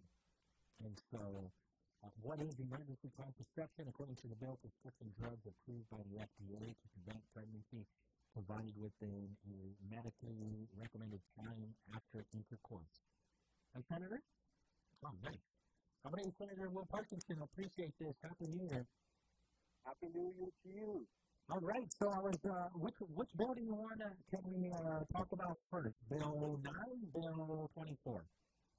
Your choice. How about we talk about power credits? All right. Power credits it is. And so this is a bill that allocates $15.8 million from the extra general fund revenue along the budget set in Public Law 37-125. And so, just for some clarity, we still have to build up excess funds to get this money?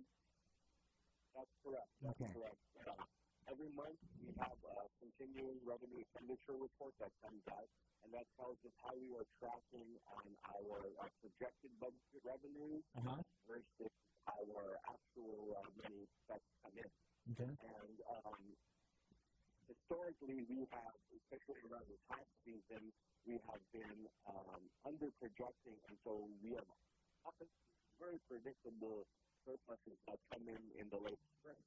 And so, when those surpluses that I'm predicting come in March, I'd like that money to go straight back to the people in the form of the $100 power credit that was released to for about the last year.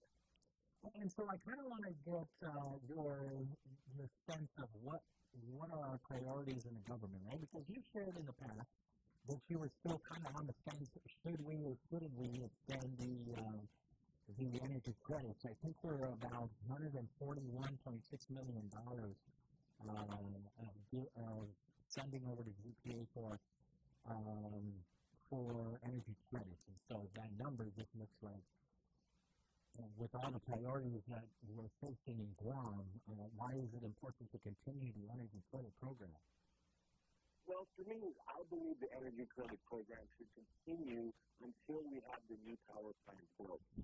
And when that new power plant is built, we're going to see a significant cost savings in our power bill. And at that point, I think it'd be prudent to retire with the power for the program. But until then, our power costs are just so sky high that it makes such an immediate difference for so many people. It's the number one thing I have people asking me about on the street all the time, and I would be negligent to ignore what the people are telling me. Understood. I get it. Can you clarify something for me? Are you having issues with like duplexes or apartment complexes?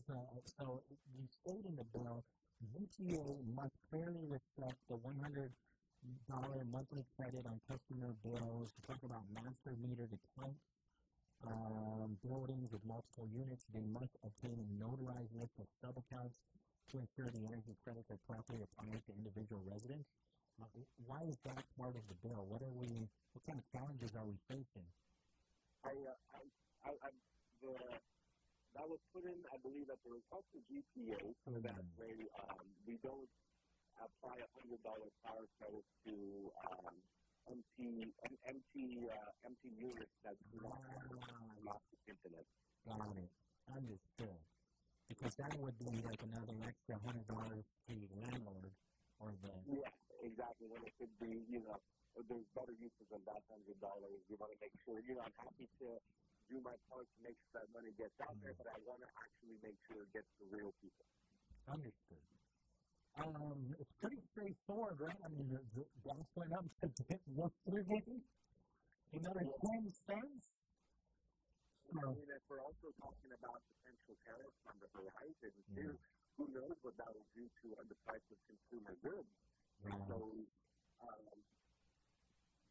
sort of live in interesting times, and it's starting to live in interesting times. Let's do what we can for the short term to at least allow with these huge inflationary struggles. I mean, one of the big things that drove people to the polls and really informed people's votes was, what was the price of bread? What was the price of eggs? What was the price of milk? What are the costs of all the everyday goods? And they're just so high. And for me, I know we look at the power credits in terms of the power bill, but we guys kind of look at this as the most efficient way to get direct stimulus to working class people on Guam. Because that money, that's not going to go sit in the bank. For a lot of households, that money is going to be spent. It's going to be spent at their local groceries. It's going to be spent for diapers. It's going to be spent for medicine. It's going to be spent for other necessities. And I've always liked to think that when people have two piles of money, their money for necessities and their money for fun tickets. But we're living in such hard times that people don't have any money for fun tickets. Everything that they're using is being used for their basic survival. And we really got to do more to make sure that people have good paying jobs so that they're not just living paycheck to paycheck trying to think they're actually able to thrive and spend quality time with their family, because ultimately that's what it's about, right? Being able to spend time with your family, those close near you, spend that time in a meaningful way, not just grinding 60 to 80 hours a week because you just got to do that to afford the bill. Yeah. And for March, April, May, and so this isn't going to be back January, February, March. You're moving forward. So when we get this money, it will be for March, April, May. And if we have more money, you're willing to introduce another bill to get us to when Fukudu is up. And so we're hoping that September of 2025, if all goes well, September 2025 is when they turn the lights on over there. Absolutely. And, one of the things I've advocated for in the previous budget was just to put the power credit straight into the budget. Like, instead of doing excess revenues, let's just make it a commitment that we're going to do this up until the power plant is up. But, I can't make legislation happen alone. It doesn't happen in the back because it requires 8 people.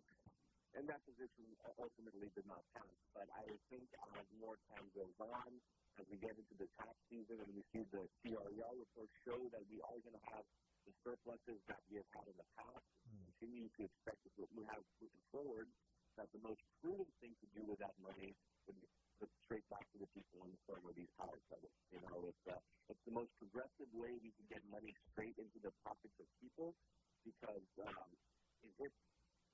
so many working class families. If you have a power bill, you basically can avail of it. And, maybe there are a few people that avail of it that don't need it, but it's such a minuscule number that it is just so far dwarfed by how many people who really desperately need this help are actually getting it. And for me, it's a lot of a lot of people on fixed income who are really feeling the pinch because there's no adjustment when inflation kicks in. And so I really feel for them, and my heart goes out to the people because, I sometimes feel that I come from a privileged position where I'm like, $100 is not that big a deal.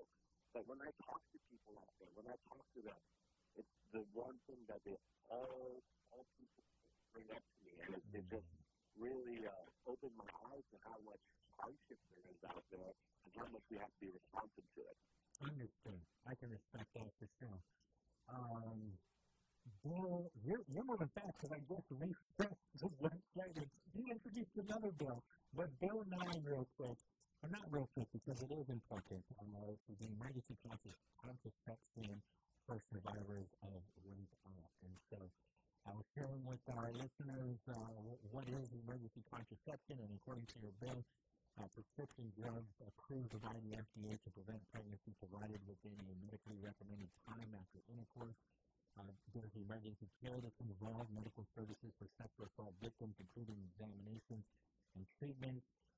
It addresses sexual assault victims as well, a female who alleges or is alleged to have been harmed due to a sexual offense. It addresses emergency healthcare responsibility.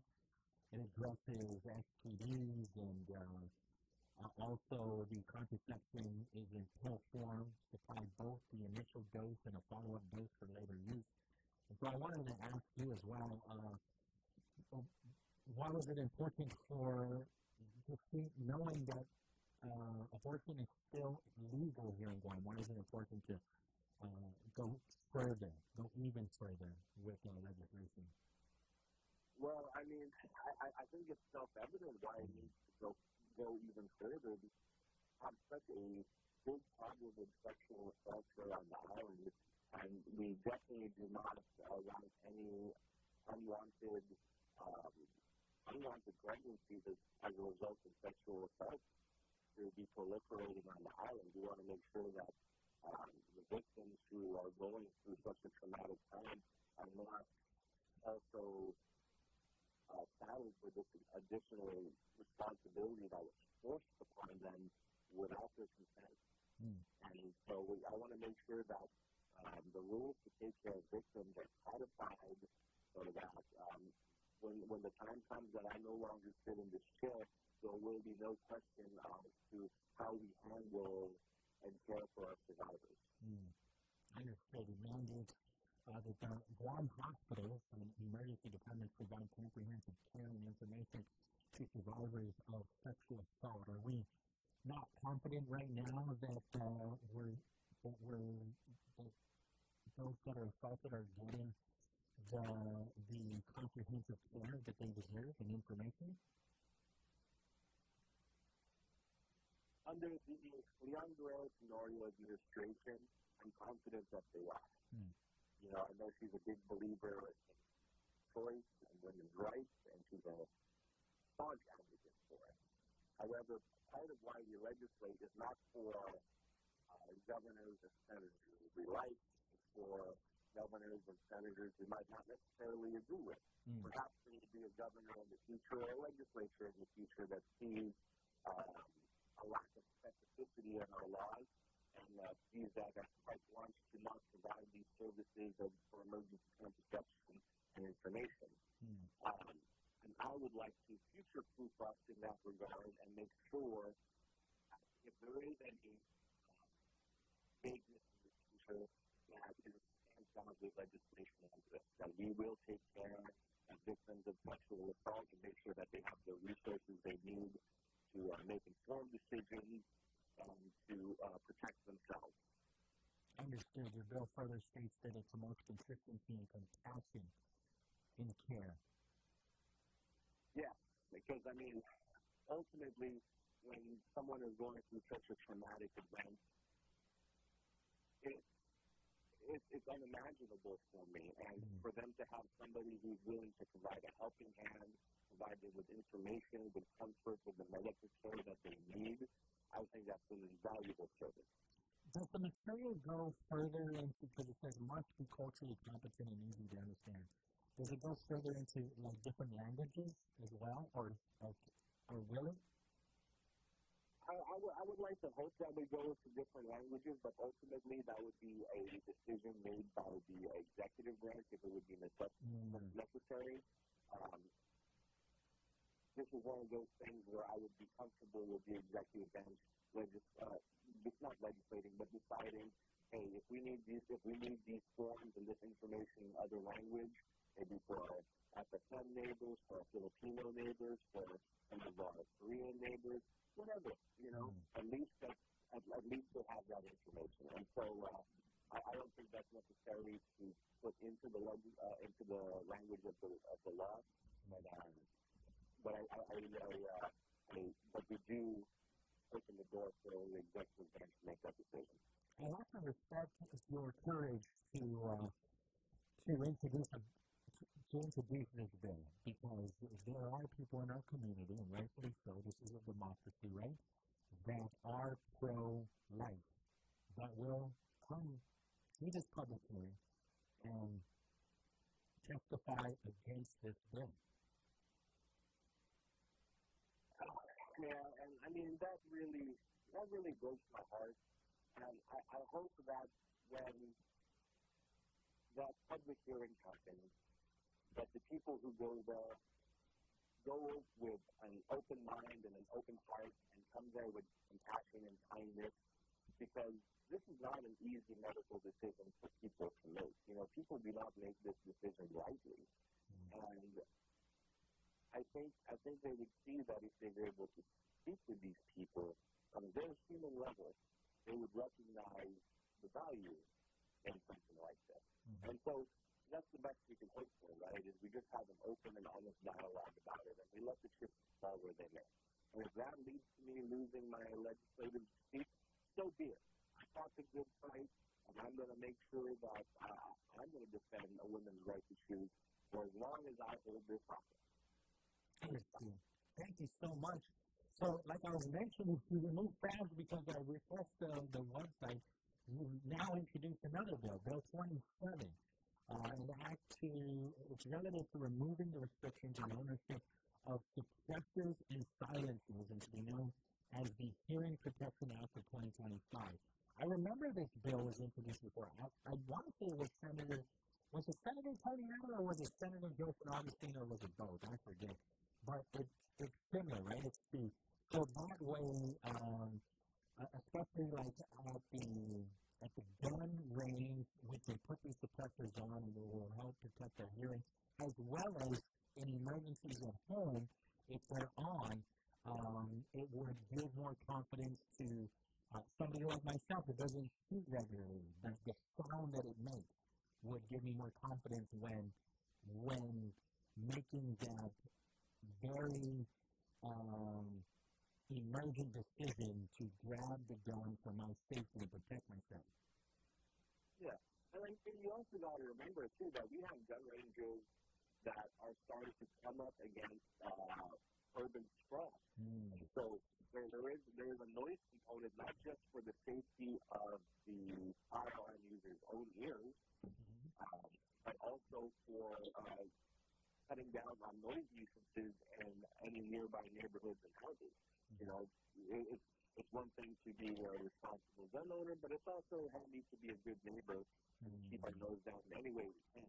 Suppressors help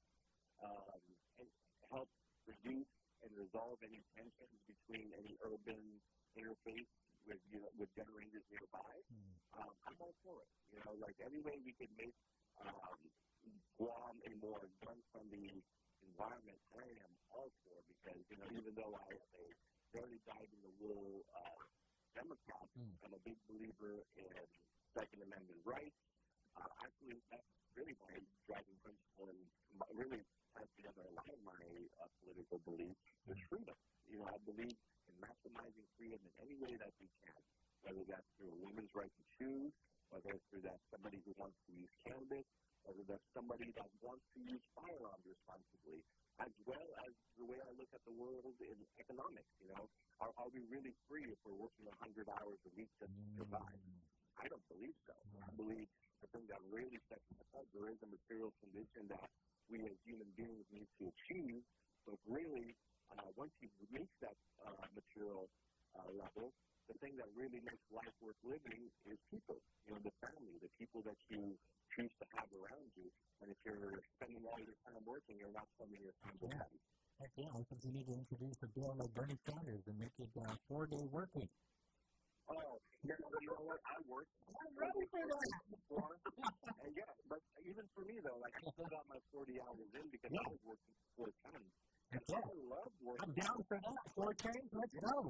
Yeah. Let's go. But no, anyway, we can spend more quality time with family should be encouraged because that's what we're trying to do in this world, right? Heck yeah. I can't wait for that bill to get introduced. Well, let's see if we can get that 4-day work because, we could still maintain our 40 hours a week of productivity, but then we all have that extra day to spend with how we want to do it. Hey, let's make it happen, right? Real quick, a listener texted into our show and said, as much as I try to conserve power, my power bill continues to go up. Thank you, Senator Parkinson, for advocating for us. I am a retiree on a fixed income and $100 off my power bill drops out tremendously. You're very welcome, sir.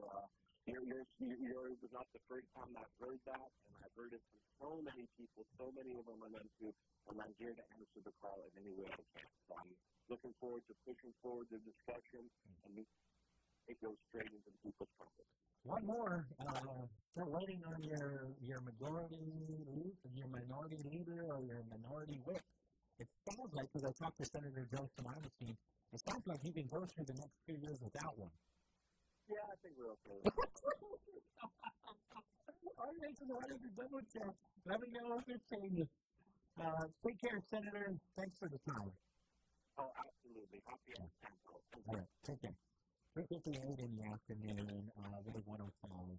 Appreciate Senator Chris Duenas for the time and Senator Will Parkinson for the time as well to share more insight on the bills that they are introducing because at the end of the day, it's affecting all of us, right? It's affecting our quality of life. And so there are pros and cons to all the bills that are being introduced. And I want to thank them for just giving us the opportunity here to share with our audience, well, what is your bill all about? Same goes Senator Thomas Category yesterday, and I continue to reach out to all senators, right? Then somebody else wrote, and this came in a little bit after Senator Chris Duenas signed on, but it was relative to the ADU bill, right? And so the person listening texted into the show and said, I agree with the caller's point because I have an extension attached to my house and was denied for a home equity loan because it was non-conforming. The grandfather clause must definitely be owned. 3:59 in the afternoon, we're going to take the break on the other side. Odentino tomorrow, the entire hour of the 4 o'clock hour. On Wednesdays, we bring in Senor Pauly Suba of the University of Guam Samoa Studies program. He is a teacher. He teaches tomorrow at the University of Guam. And so he's going to be in to host the hour, like we do every Wednesday, in Samoa. So that's what we got coming up next. We are KQM FM in Hawaii, Guam.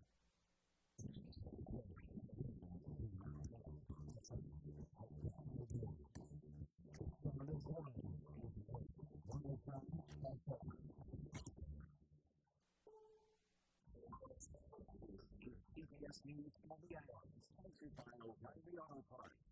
I'm Michael Toscano. Lifetime Pushies are in effect for the Palisades and Eaton's Falls zones around Los Angeles. CBS's Dr. Backus reports fire crews are watching the wind warnings still in effect. High winds, but emergency officials are concerned about it and closely monitor possible new fires. Especially those areas that are prone to have those fires. We're ready and prepared for wildfires when they break out in these two. FEMA disaster assistance centers are open to provide money and help. Had over 40,000 applications. We provided over $8 million, but there's a lot of work yet to do. Nearly 90,000 households lost electricity as utilities cut off power to prevent their lines from sparking new blizzards. The Fourth Secretary nominee, Pete Hegseth, took some incoming political fire at his Senate confirmation hearing, although not from Mississippi Republican Roger Wicker. The nominee is unconventional. That may be what makes Mr. Hegseth an excellent choice. Illinois Democrat Tony Duckworth has a different view. How can we ask these lawyers to expand the excellent high standards when you are asking us to lower the standards to make you the Supreme Defense simply because we are buddies with our heads in the mud? Special Counsel Jack Smith says his team stood up for the rule of law as it investigated President-elect Trump's efforts to overturn the 2020 election.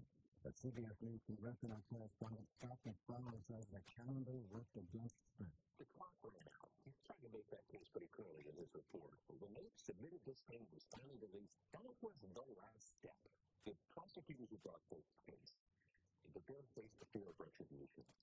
The first phase of the ceasefire deal in Gaza appears to have been agreed to in principle. CBS News senior foreign correspondent Elizabeth Comer has more from Tel Aviv. A provisional deal struck by Israel and Hamas proposes a roughly 43-day truce during which Hamas will release 23 hostages, women, children, escaped, and elderly in small groups.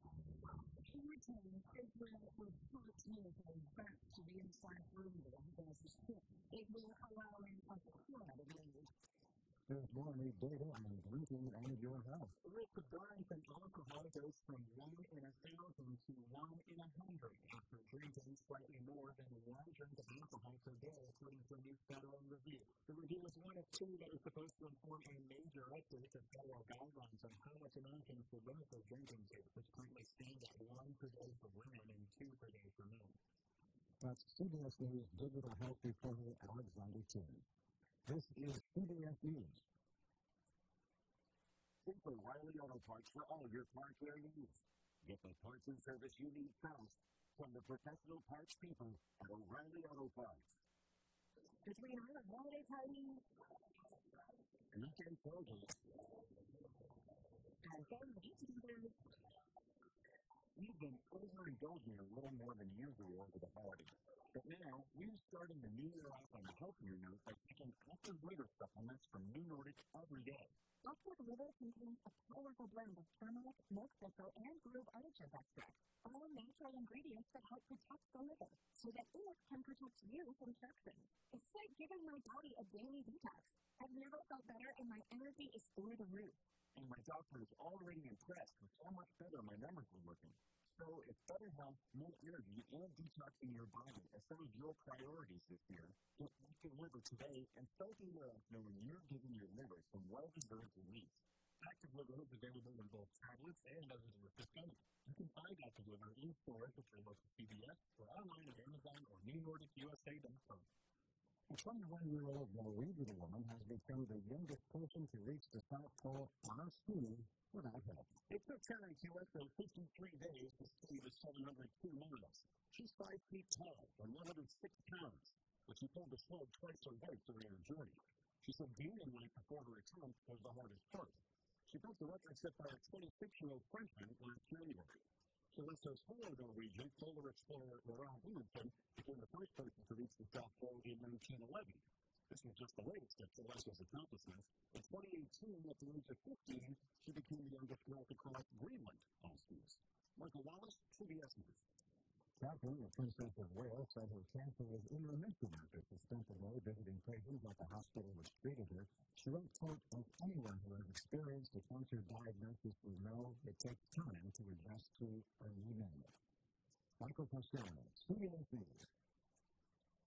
Wesley is a truck driver. I drive a truck and I love what I do. A truck driver with ORL trouble. They told me I was in $43,000. It's not really bad. I have quite a few letters in the mail. They were talking about wage arguments coming out to my guys, my car.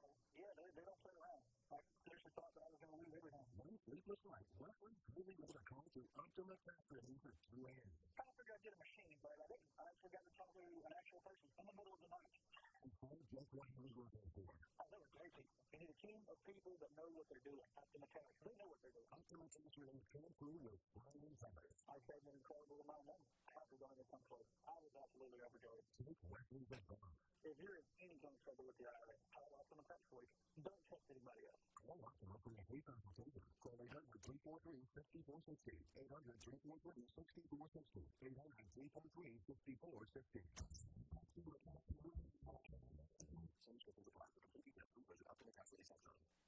Power up for the new year. Happy 2025 from Windows 105 FM. Good afternoon, it's 4:06 p.m. and that is your time for Brought to you by Wendy's. Wendy's has something new on the menu, the mushroom bacon cheeseburger. Try the delicious indulgent sandwich made with juicy beef, crispy afterwards smoked bacon, savory roasted mushrooms, mustard cheese, and a creamy garlic scald all on soft toasted bun. Choose wisely, choose Wendy's.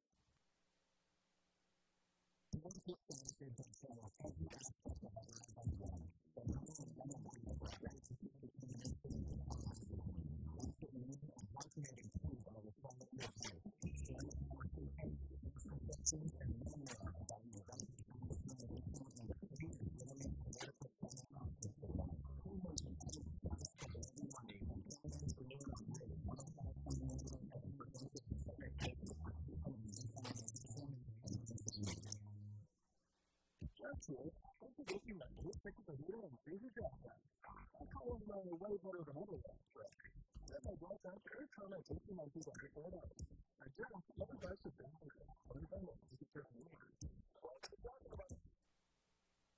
You are listening to Wave 105.1 FM on the Brightside with your guest host, Senor Pauly Suba, every Wednesday from 4 p.m. to 5 p.m. for Orange tomorrow.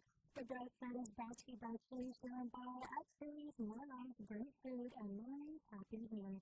D2A, we start with you. Sherwin Williams is hiring inside and outside sales. Apply in person Monday to Friday, 8 a.m. to 5 p.m. Call 671-646-8050 or email your resume to sw@pri-guam.com. Subway, eat fast in just a few clicks.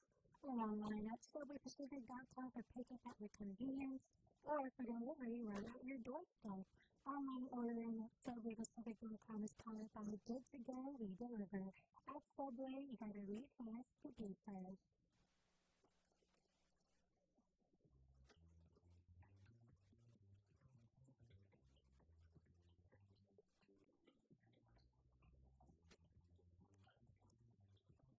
Also, time for your real deal traffic report here on the Brightside. Slow traffic on Route 8 in Barragata if you are heading to the intersection near the fire station. Slow traffic on Route 16 in Barragata at the intersection near the post office and the Guam National Guard. Heavy traffic on Route 16 in Barragata Heights if you are passing the south Sabana Barragata Drive heading to the intersection in the Guam National Guard.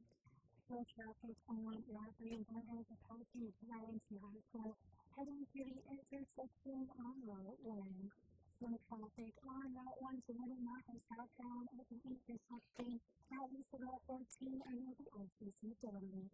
Slow traffic on Route 14B in Somebody if you are trying to make your way to the intersection on Route 1. Slow traffic on Route 10 in Somebody at the intersection in front of Guam Airport.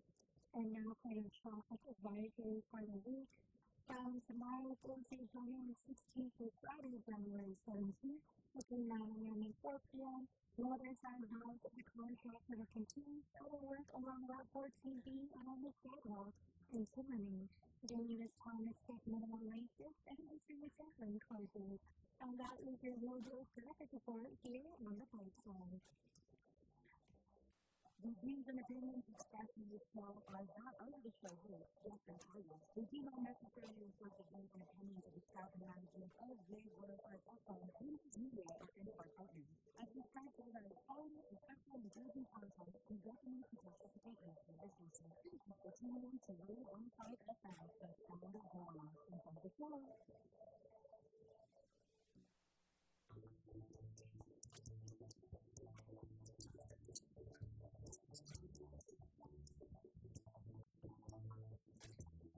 Bueno, como queréis, la nena que me lo lujo, grabo que por eso Nicolás, y van a dar ya yo viene con esto sobre 105.1, no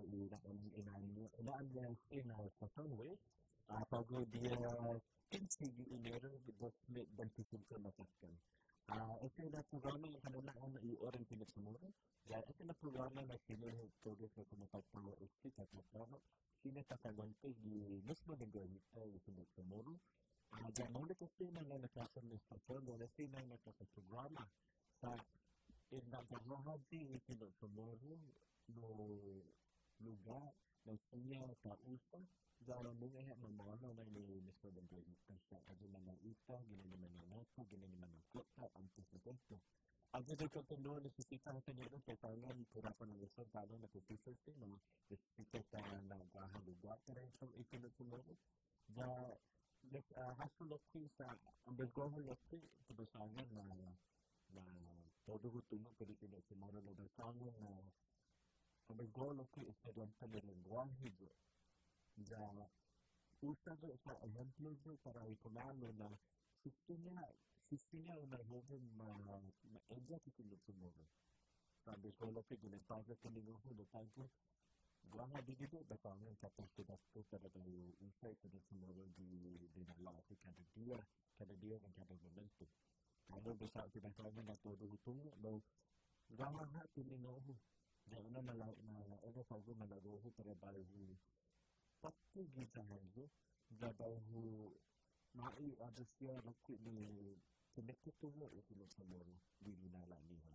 So gabi lang kita kanyalis isinya pa kumbina o tupalpaw o turasang palpo para o pagbibihi o sinalipasunso. Necesita hita ni samuro mismo para hita kasogwi ito para taantansa o para tanalala at sabba ito ng samuro. Di dinalata, di konteksta. Ganun naman.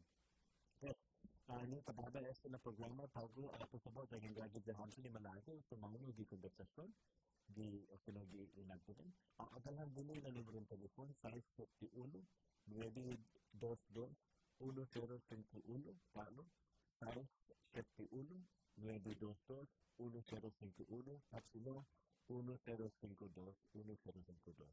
Pues ni amana de tutuhan ng pinagsigana.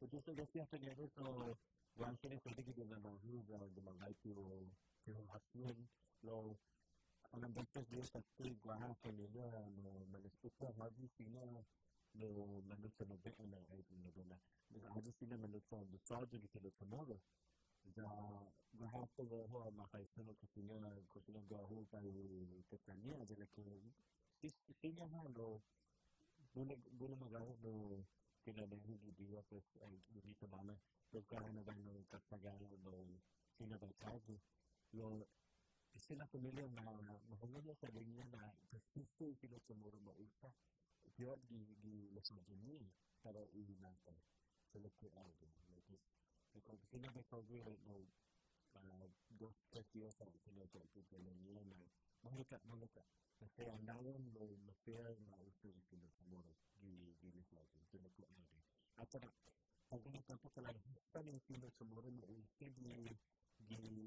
pinagkaniha isla pamilya ni man pamilya ni Mike ado tago sa dito sa episode ng hanggang sa kanyalos na pinag ako sige mo sa yung pinagsamuro di pinagtapos di isa-isa ginabinata. No?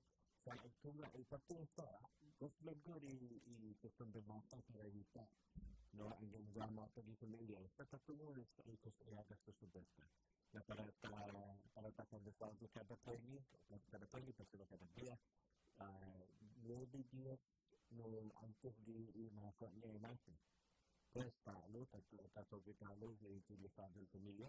No, maybe Diyos, pues, kinanato niya imasin. Pues, necesita continuar yo. Nunca no estamos llamando a este pago mausa y como inglés, mandestado de que no inglés. Ya, no le cae que todo eso lo ganan de a veces que lo inglés que no saben. Para que tú sabes no lo saben que lo inglés. No le cae que consigue mucho y que no tomó que te lo está que te va a Jadi aku tak kita kata je yang punya hasil familiar. Nah, usaha itu dah semua di China juga. Kulit tu maka ada pada kecil dia nak pasal tumbuh. Dan saya mau tak bos na member familiar sini waktu boleh tak sama dia yang lagi. Saya sama dia sini exact tak ikan masalahnya ilu saja nama no itu jangan mesti bidang ini itu masih miliar sah atau tapi bukan mungkin miliar semua di mana pun saja di sini semua ilmiah atau susu atau program di sini semua jangan nama kasih nah okey itu satu lah negatif sama dengan negatif di modern jadi itu maksudnya tenaga manusia di sini semua no kenapa kita punya jangan ada ni istilah ini satu. Terus sini kata lagi sini. Sini kata lagi sini. Apa nama sih? Kata nama tak okey ikatan mami. Jadi ini katanya ikatan. Apa kata itu sudah pasti. Kata jodoh sudah segini kita tahu. Dan katanya ikatan. Apa pada yang nak kamu? Tadi betul jadi sini no. Jadi kita kata lagi sama bu. Dan pengalaman manusia ada para lagi customer. Kita tahunya itu istilahnya itu sudah sesuatu. Kita tahunya dan para antar kita tahu semua itu semua para sudah ada buaya. Di situ kita penting murah. Di mana kita para untuk waktu penting apa pasti. Di situ kita penting di dalam murah ada benda. Jadi nanti dengan level dan berani para customer, jadi kita tentukan dia man simpliski mana pasal belada. Terus di mana kita panggil hello, bisa di internet kita kan pasal di apa hello, apa good evening, good night, itu jadi semua di sini ada yang berani untuk kita. Terus pada waktu itu semua kita tu hanya itu because kena bisa SG kena lepas jangan hello gitu semua SG good evening good morning good dan SG how are you doing apa kata nama rasa itu mana lepas dan SG mengkata tak sana na respect tu nanti long tahun tinggal okey jadi ni itu tuannya dan betul betul na ini yang intinya waktu okey magkakata yang kailan itu dengan kalau tak selama respect terus ini akan semua para i8 jadi itu itinasi itu okey no yang terlihat kita tahu nanti kita perlu maju itu pada gua lo apa itu yang lain na penaikan itu yang nanti sini di memoria tak mental di memoria itu nanti itu pada penaikan sampai mula lagi tempat ugaha kini pun domo hasa kemikir yang aja na tempat peninggi no terus pada dari kita semua mesti segini di betul na todo ada sih basic saja basic para todo itu lagi ontak mula lagi tempat betul satu hasa dah rasa segera sih terlihat na kita mau dah hasa di itu rasa kebetulannya jadi hubungan jadi udah sedang di tempat mana guys di lain no lagi udah apa nak kebetulannya guys itu kebetulannya nak jadi tadi todo itu no terus karena kita persetujuan dengan lagi sama di onta di bagaimana manera kita karena kalau sama lagi itu semua itu mas basic iman personally sa gagawin yung SPG di Labrono tinawag jadi iman hulun na tinawag sila ibu ariyo sila na tinawag iman basic na iman bibiyano sila na tinawag jadi magpapagod na jadi sinita kung sige mo siya sabi pinipagdala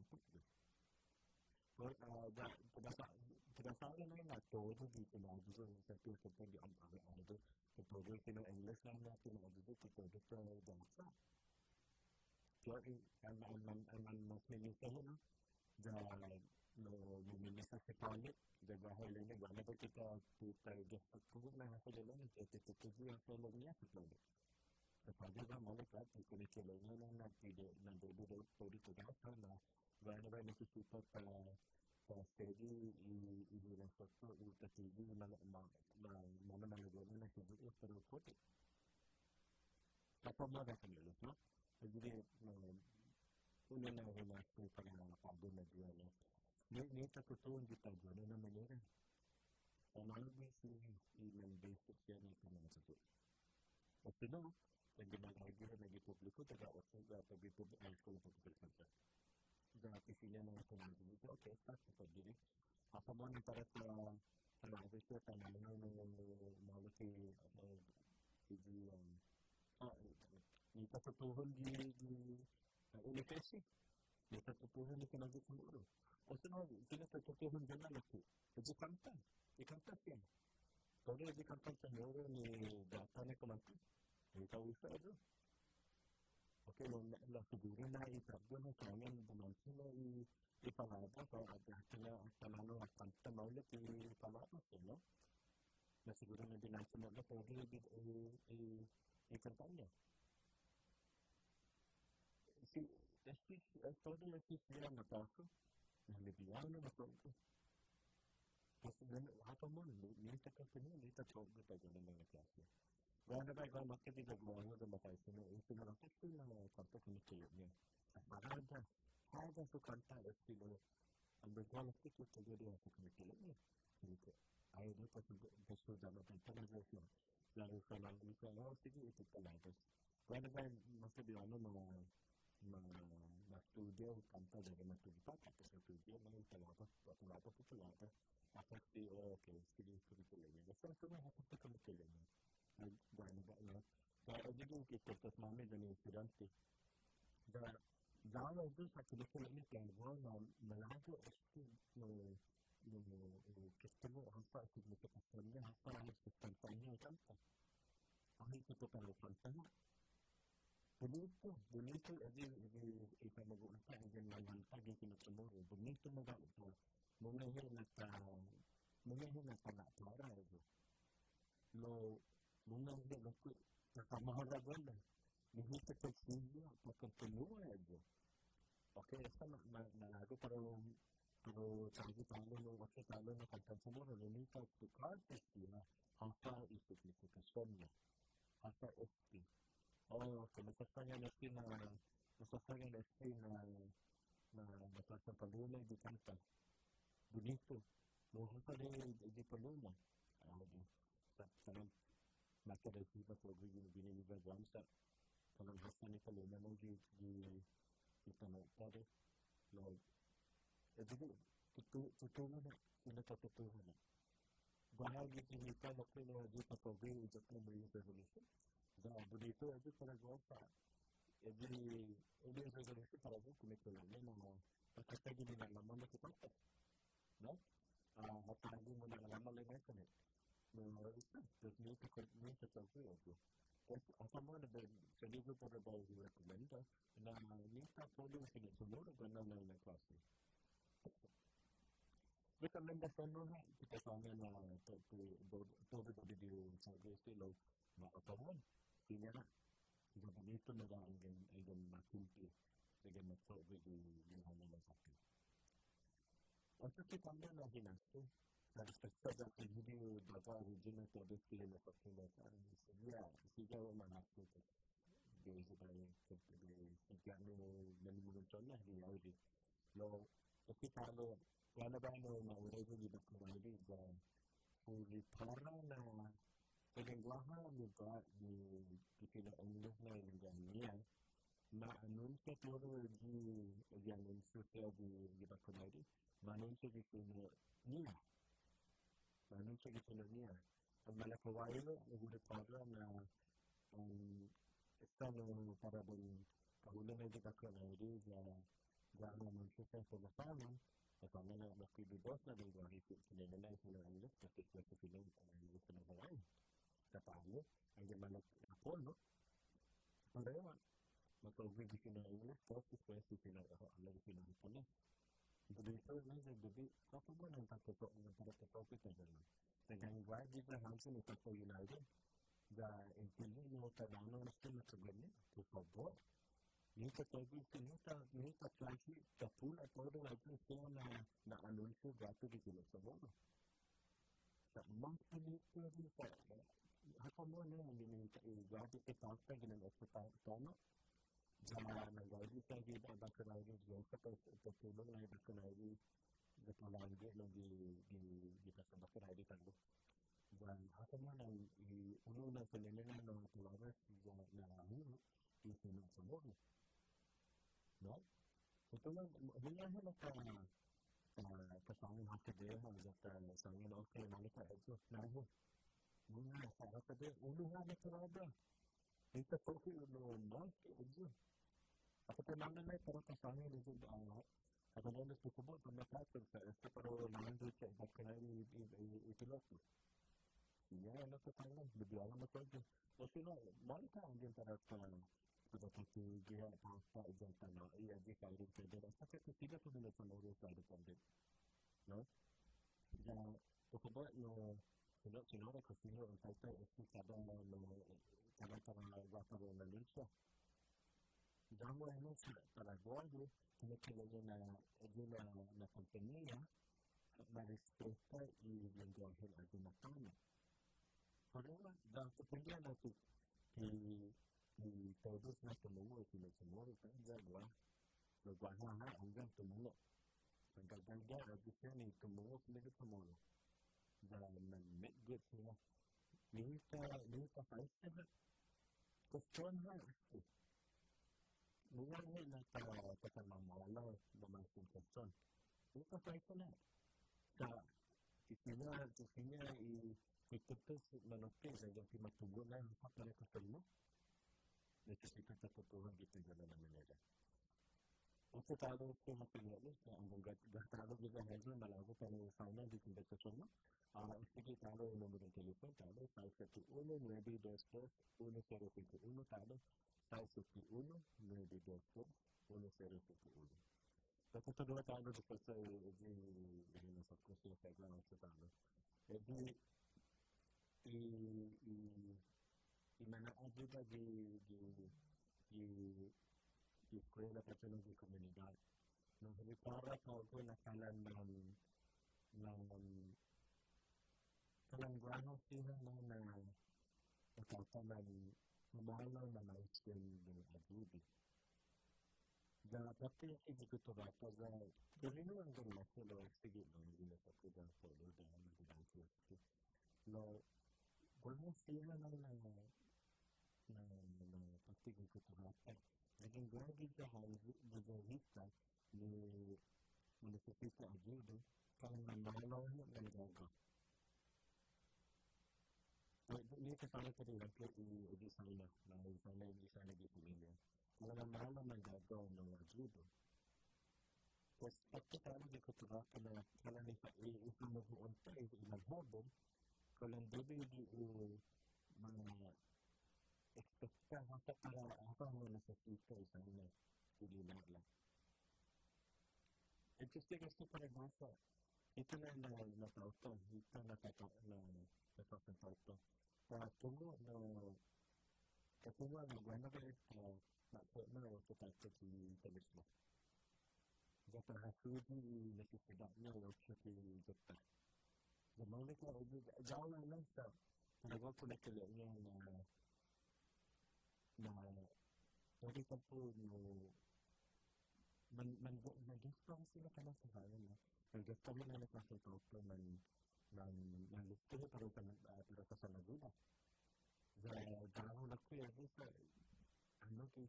ano na ginagapat pero uso na di ko tarata pero kung naliliwa na dito kung ano kasi sa Maripara na dito na nangyari na isasito ng gagaw na no Paraguay apa mo na ito stable na at masalari na ito magulang ko ng hapon necesita algo para una sin para un texto Hafa necesita yan mo na yung sama Ya bueno, tenemos nuestra servita llena de datos analisis. Lo guardo de otros otros para que les quiten los sistemas humanos, que tu padre no te puede para pasar para così la roba di l'investimento. Esta parte de las 4:30, entonces para comprender todo, los que just market and eco que tiene estación Pablo y programan orientaciones de los códices de las personas. Super fácil. Super well deserved break. Have a delicious oven baked strawberry and cream pie at McDonald's today. Goes great with a McCafe iced coffee for a limited time. Only on McDonald's, and now for your local Hafa Adai brought to you by McDonald's down on Overland.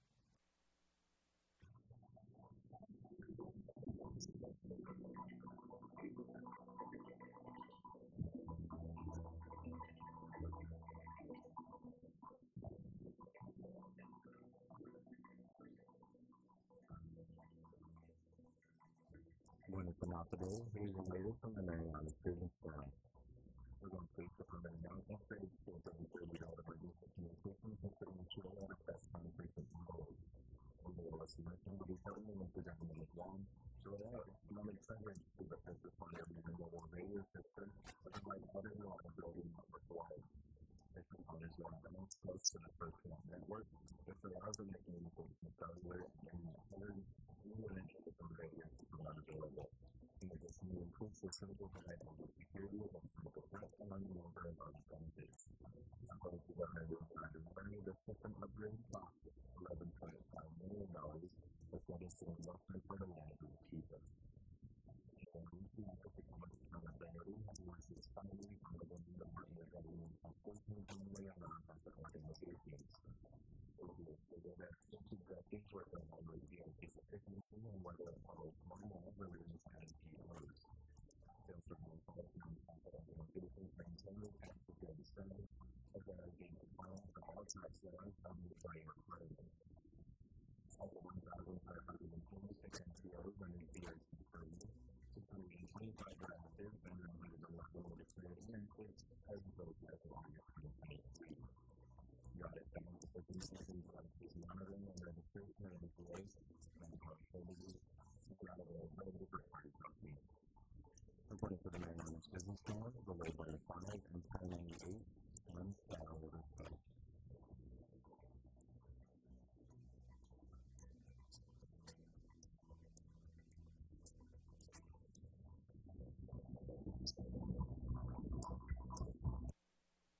Warehouse is coming to the middle. PBS's Matt Packer has that. The owner of Facebook and Instagram is cutting 5% of its workforce, equaling about 3,600 workers. CEO Mark Zuckerberg says the company's plan reflects the anticipation of what it calls an future that will focus on technology like artificial intelligence and smart glasses. It all comes as Meta is undergoing a transformation. Recently, Apple ended its fact-checking program and replacing it with a community-driven system. Figured by Elon Musk's X. Meta is also dropping its diversity programs. Now, speaking of Elon Musk, the Securities and Exchange Commission filed a lawsuit against him alleging he misled shareholders about his Twitter stock purchases back in 2022. The suit alleges Musk violated federal securities laws, enabling him to purchase shares of Twitter at artificially low prices before his $44 billion takeover on the social media site. Musk calls the SEC vote and other weaponized institutions. Michael Costello, CBS News. Diabetes, high blood pressure, anxiety meds, everyone's on them. If you're a 50-year-old male, maybe a bit pregnant, and you may even have type 2 diabetes, $1 million in term insurance may only cost you about $200 a month. Call Term Providers. Speak with Big Lou, 800-230-2777. Big Lou will find a similar policy for you even if you have type 2 diabetes or the weight or high blood pressure. Term Providers have thousands of people like you who can pay can't afford term life insurance.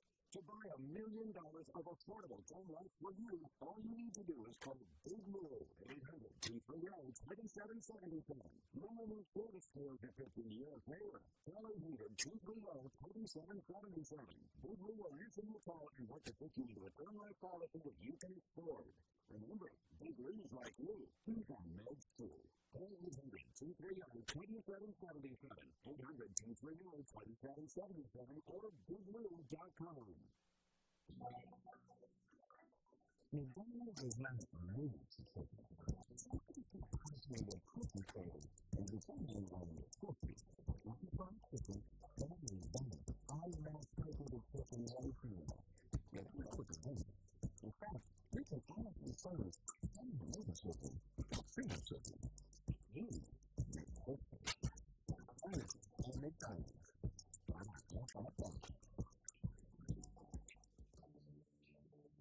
There are so many reasons to say yes to our banking and personal loan bank.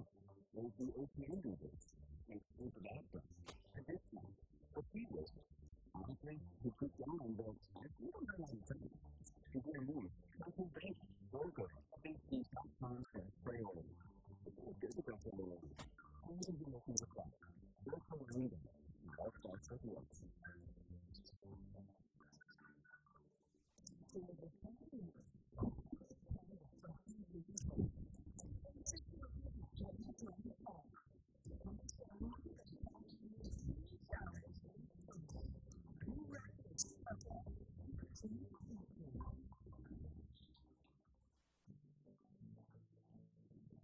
Decades experience in Guam region, teacher members of basic of the life offering a free-phase classes and education programs.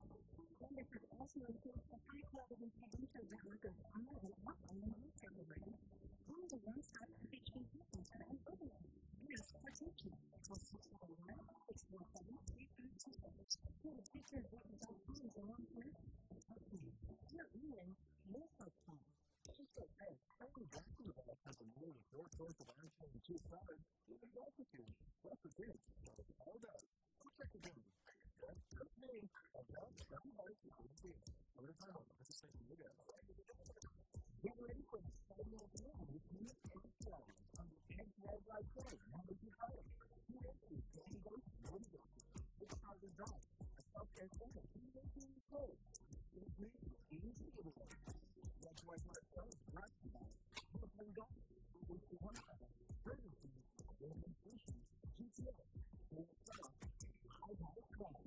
TA. Brightside Live on Hafa Adai.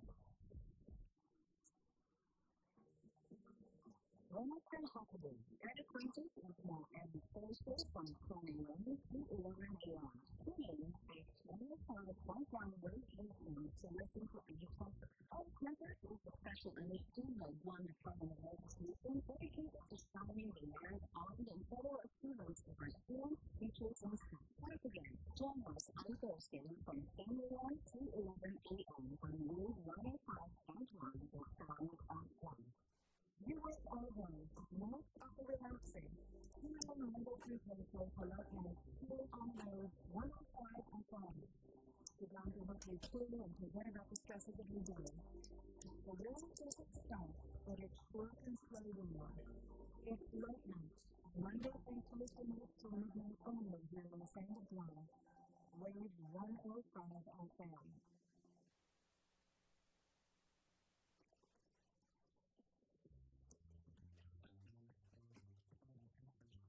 Live on time for your real-day traffic report here on the Brightside. Slow traffic on Austin from Fargo as they're heading to the intersection. That leads throughout the overflow way for program. Slow traffic on Route 8 in Delgado. Equal passing the subway westbound heading to the intersection near the fire station. Slow traffic on Route 16 in Delgado Heights if you are heading to the intersection in front of Guam Riverside. Slow traffic on Route 3 Desert for passing the GINC Hospital heading to the intersection on Route 1.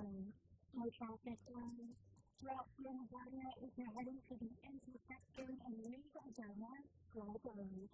Slow traffic on Route 120 North and Southbound at the intersection and that leads to Route 14 under the ITC building.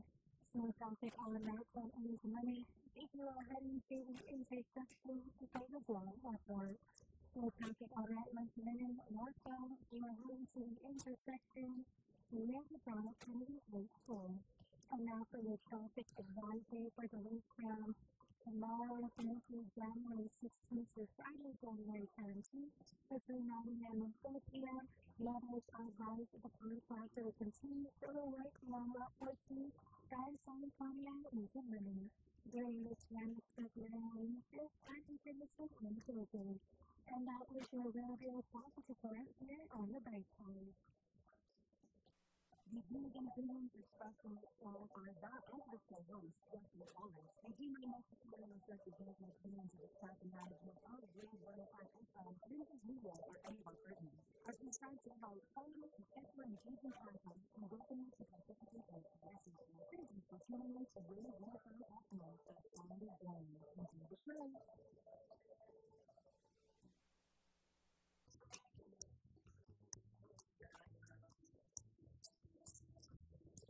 Buenas tardes, hermanos, hermanas, hermanos, lujo, guapo, claro, que puede ser el colegio, ¿vale? Pues ya yo digo que también está en el video y la solución que se tiene. Tanto el segundo parte que te mata y que gana los fines son muy buenos. Ya para lo malo que se le programa que para tratamiento que se mismo en el lenguaje que los primeros van a tratar que todo está de conversación. Antes de mandar como el primer partido, el Pauly Suba y ako tamano na para tabang sana yung pinagsimuro dyan. Uno na meron na pinagkasog. Hindi para tatamangwi sa mag-uunta. Tamano manapigi misogyn morpho. Misogyn na nito para tipangin yung pinagsimuro. No? Uno na pinino na maestro ko pinag guwaho nun para bayo teacher na yung misogynia sa gana kanya. Sabi ko, kanya nga, mahal na trabaho dito para sa gani sila tuloy na kami na pagsipo umasangan i-Tanzania di Pilipinas. Ito malo din na ito hagi ka dito ko alde. At guana no pamilya ni malago sa guana. No talan nasa makodana hagi siya. Sa gani na todo na cada clase ang trabaho tutuwa ni class ito kanya tutuwa ni semester patuloy ipakkan lo que me puede ser aspecto na ang malaki tarang tuwa yung lenguaje necesito tutuwa di memoria nga ng banda di memoria na kinakilainan na parang nanuwa parang di memoria ang pagod ang tutuwa metuwa sa lenguaje hindi necesito consulting. Ang katutuhan palagi sa palabra na naglalagay. Hafa Adai, Hafa Adai, Hafa hello, Hafa goodbye, or buenas a Dios. Todo eso es katutuhan niya para katutuhan yung buwan. Pareho sa guano na gawagawa siya necesito katutuhan di memoria mali memoria no tinanong pinay. Kamari ka also itatanong niya sa nilay ko mga para sa tutuhan di Taiwan na no ano ba ito ay para sa sige sa mga kada dia santo ipapapa o paguli itanano na sila niya ito siya na talaga no pag no hibasi na na pronunciation niya kung gano'n necesito tutuhan na dito. So, gusto ko sa gana mo mensahe ginigil sa to na nakikita ko siya guwapo doon para ba sa lagi pwede tayo sa lanan mas kaganya at itinagod ito para ilagay na sa lisado sa gitin sa mga hanggang sinya ito at sa lagi hanggang sinya ito sumakwi alam sinya doon guwapo tayo na momento ba ito lo sinya mo fakta na nag-i-negosida dahil yung tarang mo sa mga fakta nagagin na na yung masaya na sa estudyanteng kinanakapas sa tuition masaya sa estudyanteng i-universidad at ito mo nag-i-universidad para ba yung kasi na yung para na gusto mo na sige itanano i-struktura ni gramática y con el amor no? Pues debate na ito sa akin nga ay tipo para bang manap ay tinan gaya na po para bang manap lo po para bang ayuda y pinagsimuro di comunidad de Tapanta no? Isuga sakto ada kebijakan yang ganja na hanggang dito mga pero tubo ito na siguro na pinaji ba es patla no tuman no que like wahan medyo na nagtubiga na resources man na nakuha di online guguha na edisa apa yang sabi di sila semua apa yang di sila semua bulan material di mana Kaya ay isa niya ba tayo? No? Ako mo nang pakatang kung hindi mo siya kasi. Kasi meron, ang gingwa ako sa na natauto di on mo, nilutuwa ni malago pero tuwa sila sa muro. Aduda na yung kinabi siya. Kapag sige, sila na naksyon mo. Sige, para injegwe, para kinabi siya. Jadi dalam kota misalnya semoga segera naik jenazah itu dia sempat mencabar. Lalu dia mencoba memahami mencoba mencoba kita para macam mana juga ada nama tujuh di negara pada jenazah. Kalau nak itu maka ia akan menjadi dalam konflik. Jadi itu aja. Anda Enggak, bagaimana di kusudasta, no? Yung matapos na ito para sa kita sa talata, jadi di kusudasta, so para sa ajuda mo si Lugolita, para sa ito. Kaya ako dito po niya, natulala kayo tempo. Sementas natulala kayo tempo, kung todo yung kuturata, ganun Lugolita, makikita ko tayo, natulala ka. No, muna ito sa rin na parumata. Jadi masih jauh. Rata-rata sering ilingguita pada kita rata rumah pasca tiga itu. Rata yang betul rata sedi itu lingguari rumah di tiga itu. Ini tu apa? Ini tu lebih tahu dulu. Ini takkan kino ini. Ini lebih takkan kino semua. Nama lagi yang ada konsentrasi di habis satu tujuan tu. Terus kalau nalago mo nakarata hinggang sa trebo lagi ang gunita mag-uwa ang gunita mag-hogan ito mo ang sinusumoto ang tuman yung gunita dengan manghana todo yung malangkota magigay parang kalagdag yung sinusumuro-mula kasi may reta ang ako sa divisa mismo sa todo sa ita mismo sa mga no? Para nandun yung usaman malik na ito sumuri. Huli ko ito no, tukobo. Sabi mas pero haji di haji talaga somo karon panagi lagi ito ni mo. Sabang tabani haji na nibali haji ito ni mo. Pwede i-manhold, pwede i-mana na generasyon kat mo na ito. Muna masyado sa mga umato. Ang naubay otso, ang pinawala ko sa doon. Pagsasakas, wakit tayo po ng gagawin ko silang gawin na kalawit ang mga masama niya di itinagutod siya na sila tomorrow. Hinggan, sila tayo, bulan na nagkira tayo ng gagi online. Gahawas may kasi na tayo ng gagi gano'n ito. Di publiko, di sila lokid na sumagos. Di kinasasari na tayo ng paisa ni may-isip na extra. Sa todo sa na-extra. At ang sinya na ko nito tomorrow, baulik sa sinya na ko ng kamala di managot nito mo. Ang gano'n? Sa tayo na asunto, sige ito usangan no, kung estable ko ng asunto na ikuturata antes na mga gawa na ka, bersama na sa gobyerno.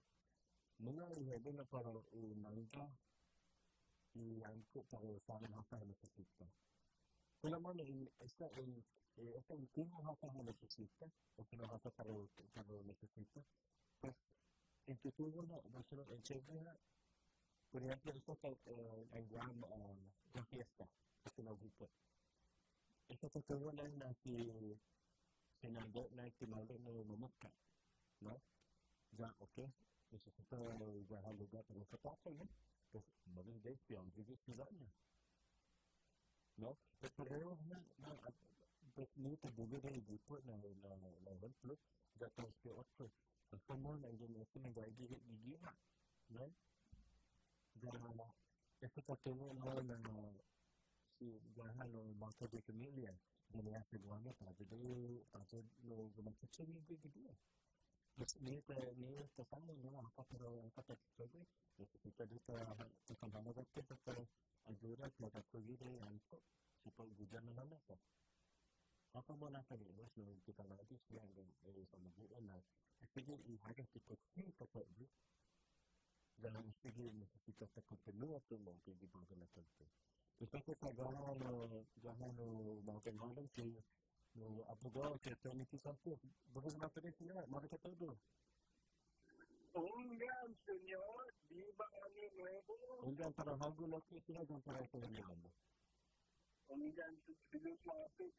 Dispensa satu gata baru tu apa sahaja untuk setengah jelas tak? Apa saja ada Kalau bapa ini media saya gata nak pintu tangku di apa nak itu pintu semua. Ya, jauh aku dari kita tahu esta dos guy di sana mesti di radio na pintu kita tahu biar kalau Guam tentu mempunyai dan kemauan no anjing tu mismo pinomo sila nanamu tetamu ada kau na tahu sempre dan lokwe sedikit lalu ocho na Francisco sa lagi atau mana mesti meninahu na di Pino English di sini no sangat usung maglawig na manera apa sa sustento. Solo di mismo pinutamoro na siya hamaknos todo hinatonya dan sinintenya. Sa sigas malik pinutamoro lo matudo GST 8 na punto na nisita ta asusti. Edwi siya nagniyay malamko na lagi nagmo macam sa atis na tempo man mamalaw itamoro sa timan maulik man tino English. Lo pago na tempo man mamalaw itamoro sa timan maulik man tino itamoro. Kalau matulay ka na, kalau masarabira ilabasa, no? Enggak. Pues visita sa maulik itu, visita sa kulinya na. Pagi kenomo, visita sa palagi mga kulo na pamaguan. Dan disiki man mapanyago. Dan kutodo na kuya atis di mapanyago. Panagi sinokta. Dan pangpagod. Sa esigi, muna sinya. Dan din magpagod. Mapulot, dan masayan, dan makontos. Sinusumoy. Dengan sisir. Jadi masih dapat pilihan na hinastos. No, bagaimana masih todo sampai ke hujan na conversaciones que necesito conversación na galunan na kapo kumikipot, no? Sige, senyor, no, hapa bigatamo sa matugi kumen maulit, no, ayun sa kanya, panisita talo, mas tauto sa gigit na hago, madya ni John. Kena aku mana aku nak kata pasal na question pada yang flow di tapi kita terasa na jadi kita expect apa hal necesita yang ko jadi necesita saya punya kebetulan apa hal necesita yang ko antes di masalah, no? Enggak. Betul mo pasti na gipinasan. Nisita on panangin mali kita maguan. Bawa ka aso no kada organ antes di be no pamaulit ko sa eskwela. Nisita be ano be check si malao dia jakot si besigwa ko jakot grama na. Dan wow lo quick todo tempo. Lalagno si Arizona hujung sa kemon salito. Di na tempo na ipada kemon halang bunga. Kemon salito na. Nisita necesita formación de uno más específico.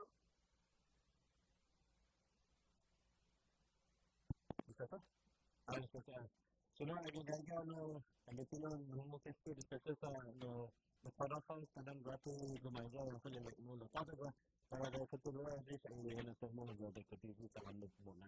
Hindi na si na pwede ka po ay sa mulo na ito sa dito para sa na otso.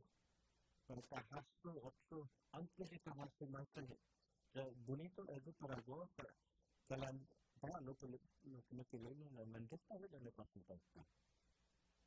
Jadi yang nanti ada semua kasi di semua hospital ada semua hospital ada semua no begitu itu maka pada takut keluar lepas itu masih kita kan itu itu kangen ang gawan di kita juga nak tapi dia kalau itu lagi main no kucing apa begitu itu jadi na itu sebenarnya mandi ang Guam di kita dengan hospital maging daman mo to Guam.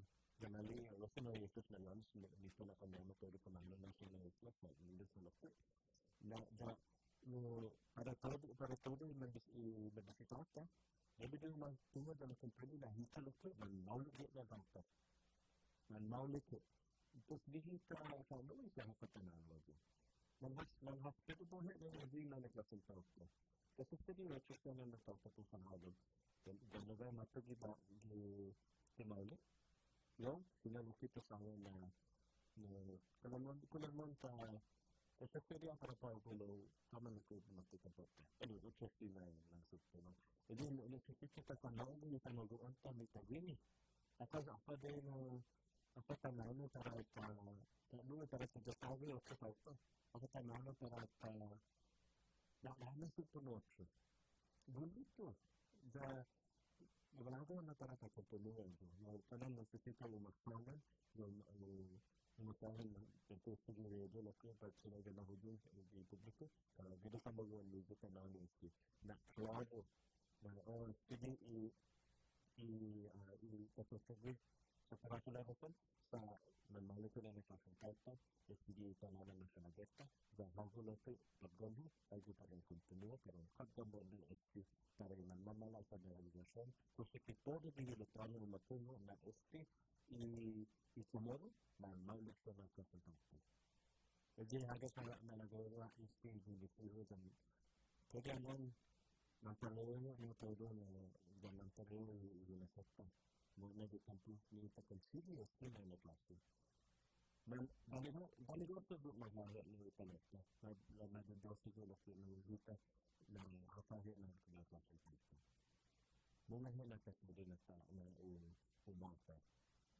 Banyak para sa gini na klase dito. Apa mo no? Ito sabi niyo na simple para na sa matu tempo para sama.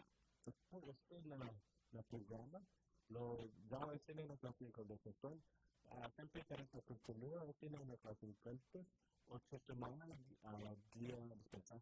8 semanas meeting para que hora no las 6 hasta hora no las 5 y hora en el tomorrow para de continuar mucho el tomorrow de todo el lugar y todo de manera y de gambita de la malalata antes se bajaban los que la de la estafa y es más en la pelea de cuatro de su corazón de la fama a vida tomorrow vida gente todo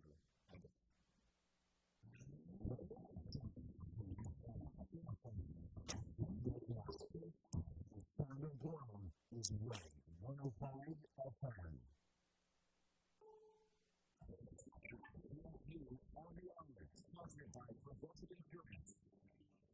I'm Michael Kilstein, a former field of the Los Angeles area, are at a work overnight. Strong winds are expected to pick up early in the morning and could last until afternoon. CBS News correspondent Jonathan Gigliotti is in Pacific Palisades where the link between wind and fire is steep. Already this season. That morning, there's a whole fight for the city wildfire, especially from Pacific Hurricanes and Altamira. It's loaded.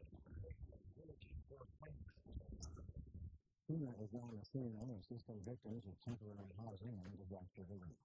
At the Senate confirmation hearing for Defense Secretary nominee Pete Hegseth, some of the questioning from Democrats focused on infidelity, sexual assault claims, and reports of excessive drinking.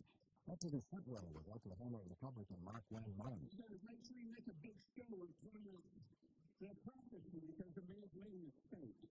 A ceasefire on hostage release deal appears within reach between Hamas and Israel. Secretary of State Anthony Blinken. Over the past several weeks, we have devoted the battles to the brief. South Korea's impeached President Yoon Suk-yeol has been detained in a massive law enforcement operation on his presidential compound. More from Alex Jensen and Sullivan. Just as his parliamentary impeachment took two trials, investigators have successfully detained President Yoon Suk-yeol at the second attempt amid tension outside his official residence with a crowd of pro- and anti-Yoon demonstrators. After 12 years, the police department in New Orleans is ready for less federal oversight. Chris Miller of WWL in New Orleans reports a federal judge approved the next phase of the plan. New Orleans Police Chief Ann Kirkpatrick says she has dedicated herself since taking the job a little more than a year ago to making sure the department was meeting goals set for it by the U.S. Justice Department. And she said a judge's approval to allow more self-regulation will stop that. The NOPD has been under a consent decree since a federal investigation in 2011 found a pattern and practice of civil rights abuses. The FDA wants to see more nutrition information on the front of food packages. It would be important, of course, to get Americans to eat healthier. The smaller label on the front of boxes and bottles would have to list the serving size and the percentages of saturated fat, sodium, and added sugars. The FDA will still learn whether calorie counts would also be included. CBS News correspondent Michael Wallace. U.S. stock futures are nearly mixed. This is CBS News. A riddle brought to you by Progressive Insurance. What do yours hold and auto have in common? Progressive protects them both. It was an easy riddle. Learn more at Progressive.com. Attention taxpayers. If you or your business owe the IRS back taxes or have years of unfiled tax returns, the IRS has greenlighted billions of dollars in tax relief to those facing financial hardship through its tax relief initiatives. If you have a delinquent tax problem and possibly facing wage garnishment, liens, levies, audits, or already in payment plan, you may now qualify for significant relief. Qualifying and enrolling in this program could stop our collections, settle your tax problem, and may even reduce what you owe by up to 99%. Call the hotline at Tax Help USA to see if you qualify by dialing 800-437-0109. If you or your business owe at least $10,000 in back taxes to the IRS or state, you can now get the help that you need during these hard economic times. Tax Help USA is in your free tax assessment to see what you qualify for. By dialing 800-437-0109. 800-437-0109. That's 800-437-0109. Layoffs are coming from Meta. CBS's Brent Piper has that. The owner of Facebook and Instagram is cutting 5% of its workforce, equaling about 3,600 workers.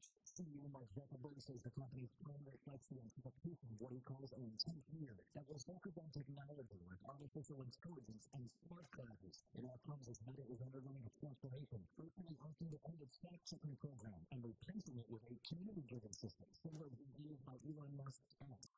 Meta is also developing its diversity programs. And speaking of Elon Musk, the Securities and Exchange Commission filed a lawsuit against him, alleging he misled shareholders about his Twitter stock purchases back in 2022. The suit alleges Musk violated federal securities laws, enabling him to purchase shares of Twitter at artificially low prices before his $44 billion takeover of the social media site. Musk calls the SEC quote another weaponized institution. Michael Sosteno, CBS News. Diabetes, high blood pressure, anxiety meds, everyone's on them. If you're a 50-year-old male, maybe a bit forky and you may even have type 2 diabetes, $1 million of term insurance may only cost you about $200 a month. Call Term Providers. Speak with Big Lou, 800-230-2777.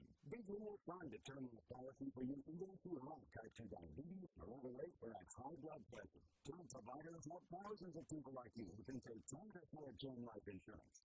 To buy $1 million of affordable term life for you, all you need to do is call Big Lou, 800-230-2777. Lou will make sure the score protecting your favor. Call 800-230-2777. Big Lou will answer your call and work to fit you into a term life policy that you can afford. Remember, Big Lou is like you. He's on meds too. Call 800-230-2777, 800-230-2777, or BigLou.com. Happy New Year from Wave 105 FM, the sound of Guam.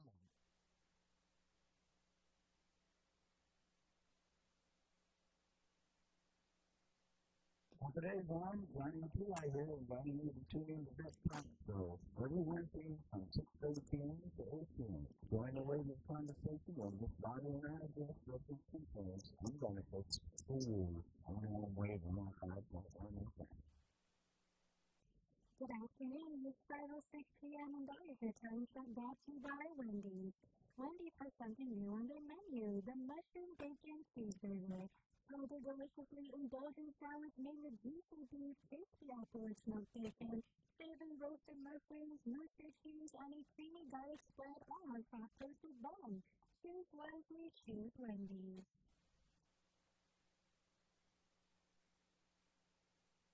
Oh, okay. Not so new. Yeah, this is so good. I told you so much. And milk is really only very ordinary. Maybe not so good to go in there, and what would be looking, but it can be amazing. And you wanted it as long as you can. Oh, this is 2000 back on the radio. Good afternoon, folks. We're in for next to the radio. Next to the radio. It's here for 74. We're going to let's go. You're tuning to Wave 105.1 on the Brightside with Pauly Suba every weekday from 2 p.m. to 6 p.m. The Brightside is brought to you by Chili's Driven by Chili's, more life, great food, and memories happen here.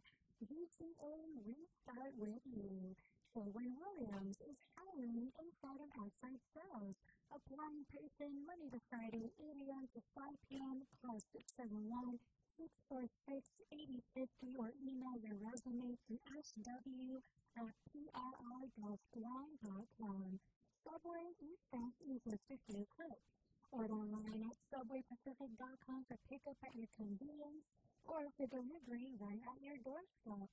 Online ordering at subwaypacific.com is powered by Good to Go, we deliver. At Subway, we got to refresh to be fast.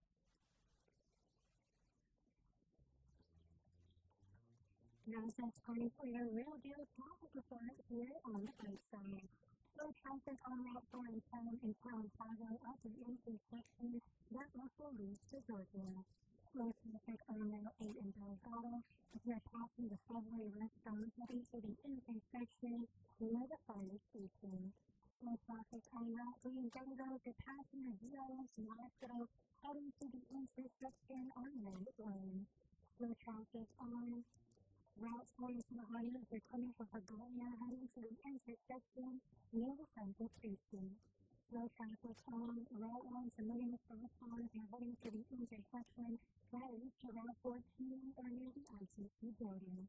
Slow traffic on Route 10 if you are at the intersection in front of Guam Airport.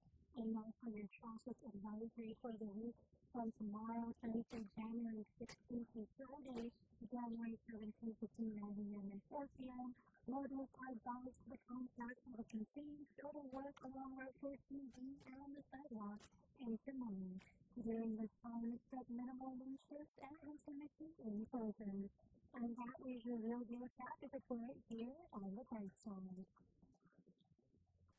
The views and opinions expressed in this show are that of the co-host, President Pauly. They do not necessarily represent the opinions of the staff and management of Brightside or Preferred Media or any of our companies. As we strive to provide quality, excellent, and teaching content, we welcome you to participate in the conversation. Thank you for tuning in to Wave 105 FM, the sound of Guam. Enjoy the show.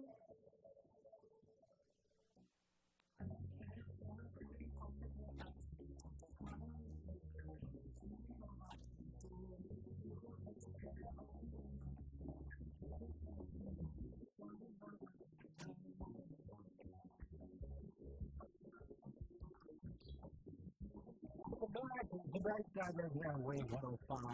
Go next year.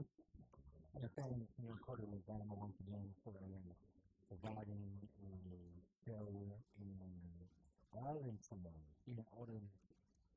All in some more. Every Wednesday on the Brightside from 4 to 5 p.m. With Coda Lozano of the University of Guam Tomorrow Studies Program. 5:11 in the afternoon, 671-922-1051 or 1052. Thank you to everybody tuning in now. It's the 5 o'clock hour on the road during 5 o'clock rush hour, right? And so you've got 105.1 FM if you're still at the office or you're at home. Feel free to continue to listen to us on the wave105.com. Some of you have like CarPlay too, right, in your car, and so you can just throw in the Wave 105, the Wave105.com on your smartphone, right, and then just listen to it too.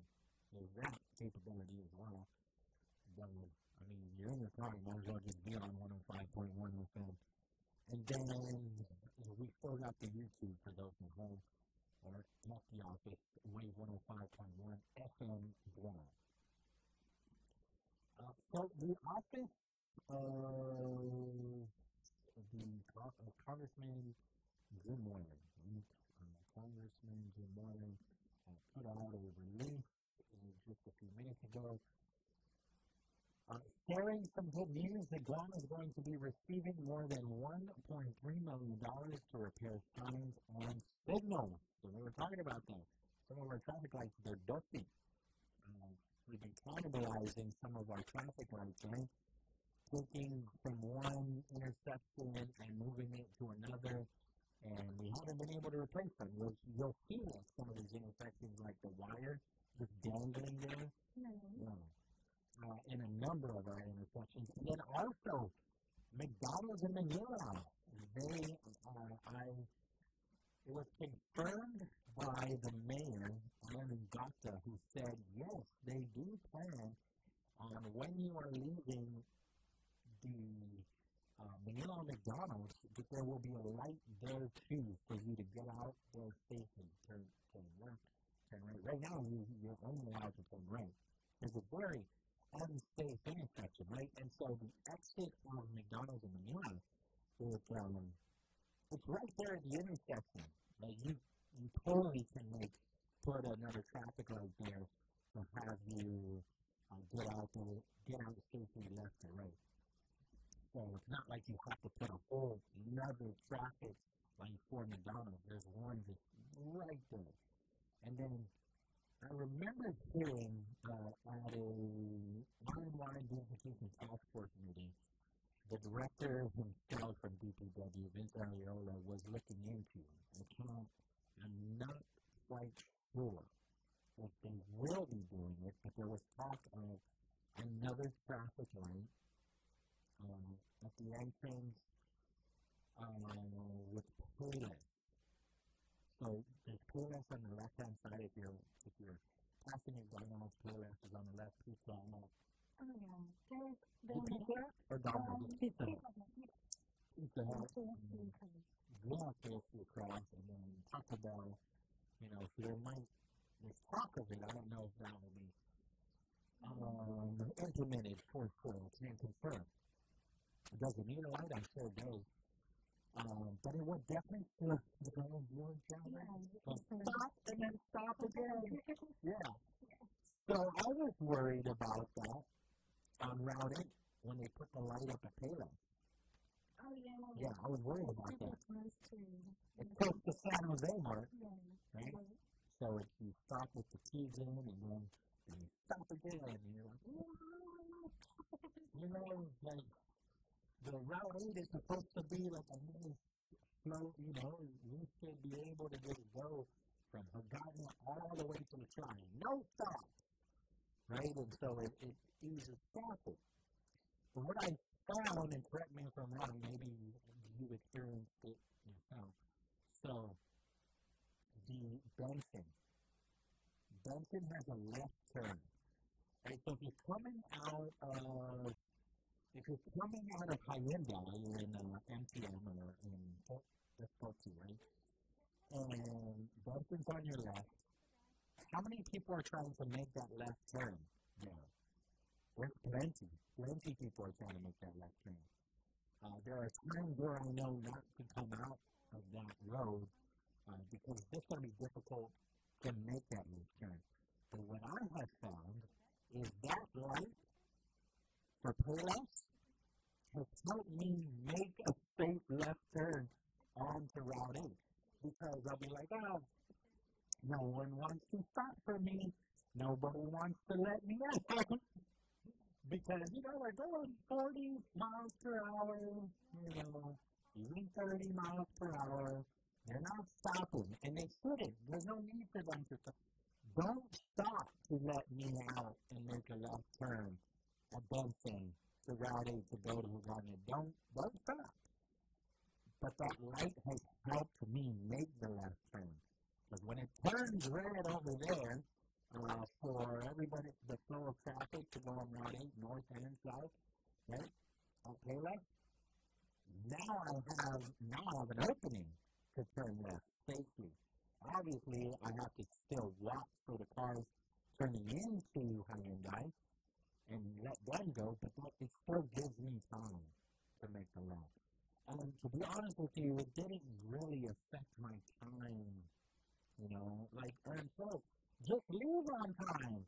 Don't leave late and then rush and then get mad at everybody else on the road because you're late.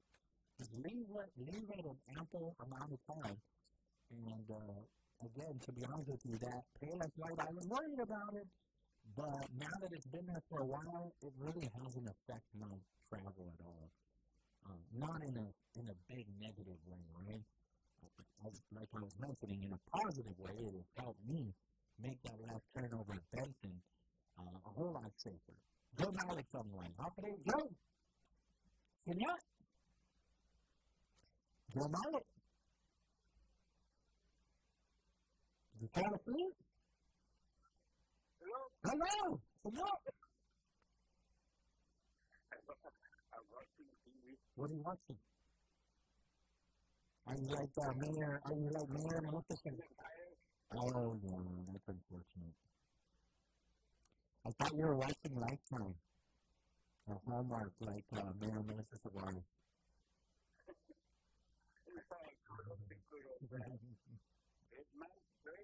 Oh, yeah, tell me about it.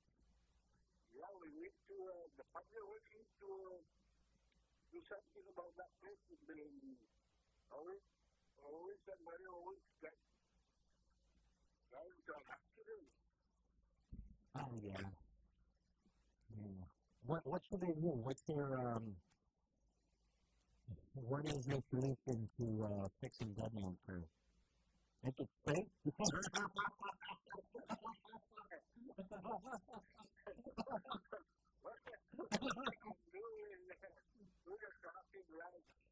Put a traffic light!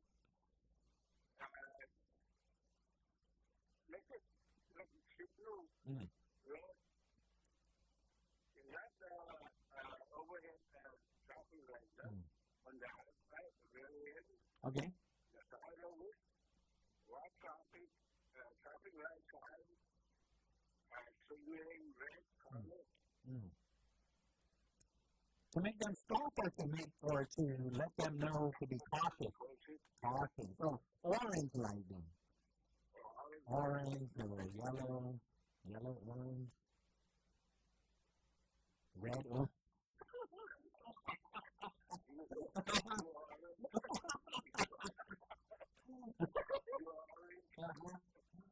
Orange and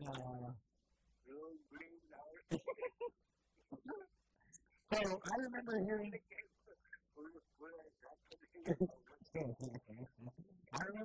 the director, DPW director of Ontario talking about like putting little like bushes. You know how like in the States, when you're driving on the freeway and then when you're on the shoulder area, the outside lane, and then you're driving and you hit all of these like yeah, it does that. Yeah, it does that. And you're like, oh no, because it wakes you up because you're doing, you're going cross country. You're driving for like 8, 12 hours, right? So it wakes you up. It gets you to be more alert while you're driving. And so he had mentioned that they were looking into that over there, where these grooves in the road in that area, dead man's curve, which would make you slow down, knowing that those are coming up. You'll slow down the whole way through. 20, 25 miles per hour. 25 miles per hour. It is. I'm worried about the big rigs that don't care about those ridges. I'm worried about the big rigs because the big rigs right now are hitting those plastic stick things, right? Because they're wide load. And so I'm also worried about it because he had said, this one I know for sure, he said, Vince Ariola, is looking at placing the concrete barriers to divide the lane going north and the lane going south. The worry about that is these wide, the trucks with the containers, and trailers, they'll hit the sides of those barriers. From the commercial port? Yeah, from the commercial port, exactly. And then it'll pick up all the drugs that are inside.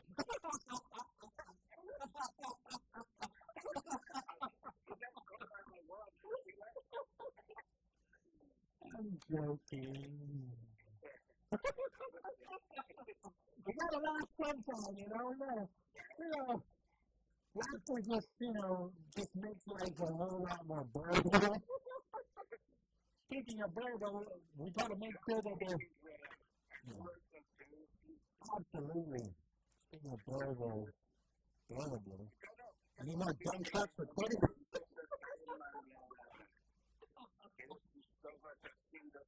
Yeah.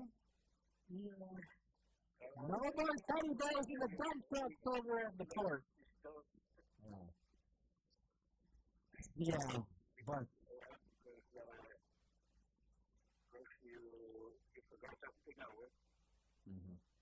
Yeah.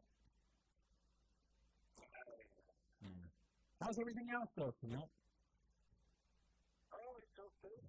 I have to get up right away because it's too hot out there. Where is it's supposed to be super windy. We're supposed to have like the perfect weather in January and February. Where's all of that perfect weather? I was planning on going fishing. But the waves are big. Your surf cut is crowded. Really? Yeah. With the bikini? Very cute. Going over the bridge. Oh, yeah. I thought you were talking about people. People or surfing? Oh, surfing. Okay. So the bikinis are there. Taking all of the bikinis away from all of those locals? That is good. Something to do on this island, right? We need more activity. Yeah. Everything is station or restricted at every station, so... Yeah, get out of it. Come out and enjoy. Absolutely. Yeah. People are claustrophobic inside the base. Come out, enjoy, spend some money. Spend all of your money. All of it.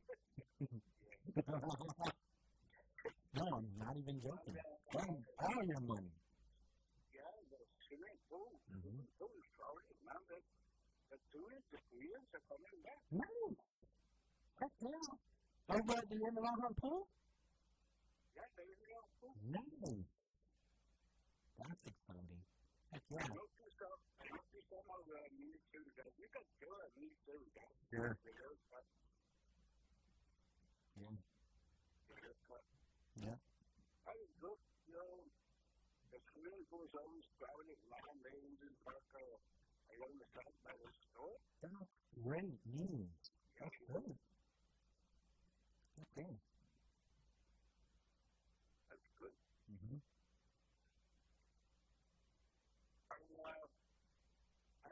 kid, I used to get business license to sell coconut. Really? Clear. Yeah, but you can just... And also the coconut juice. Yeah. I mean, if you just don't talk about it on the radio anymore and just do it without it.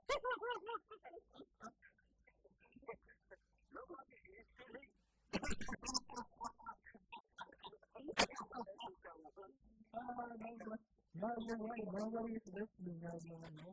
No one listens to us. Yeah. Who cares? Do it until you get caught.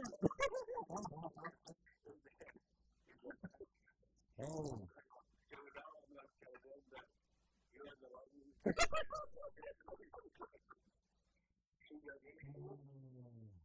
Hey, yeah.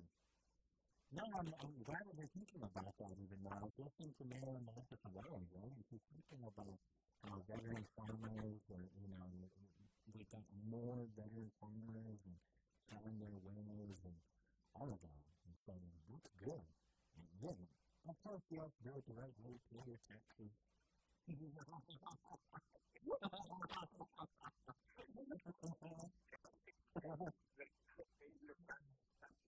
taxes.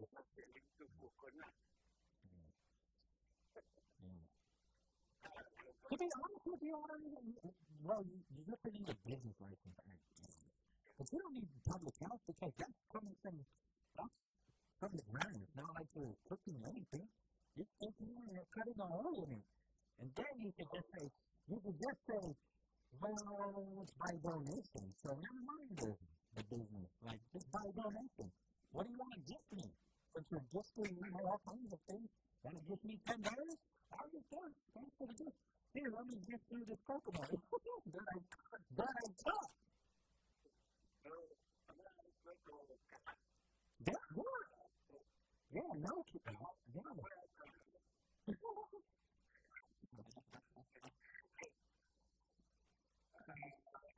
Hey. He was arrested, yeah? Yep. For inciting martial law. If he was American, he would get an unconditional sentence.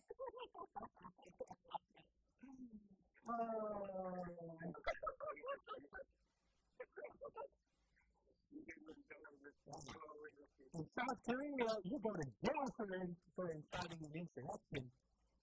In the U.S., you become president again.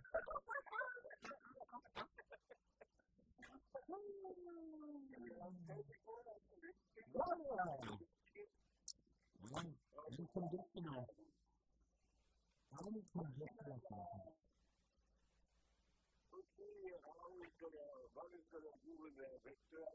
Yes, absolutely. Absolutely. Well, there's peace in power. And I'm confident we're going to get that power back.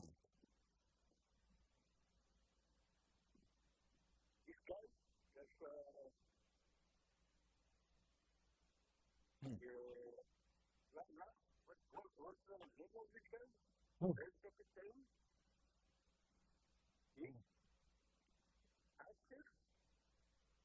don't know. The current? Oh, the one train.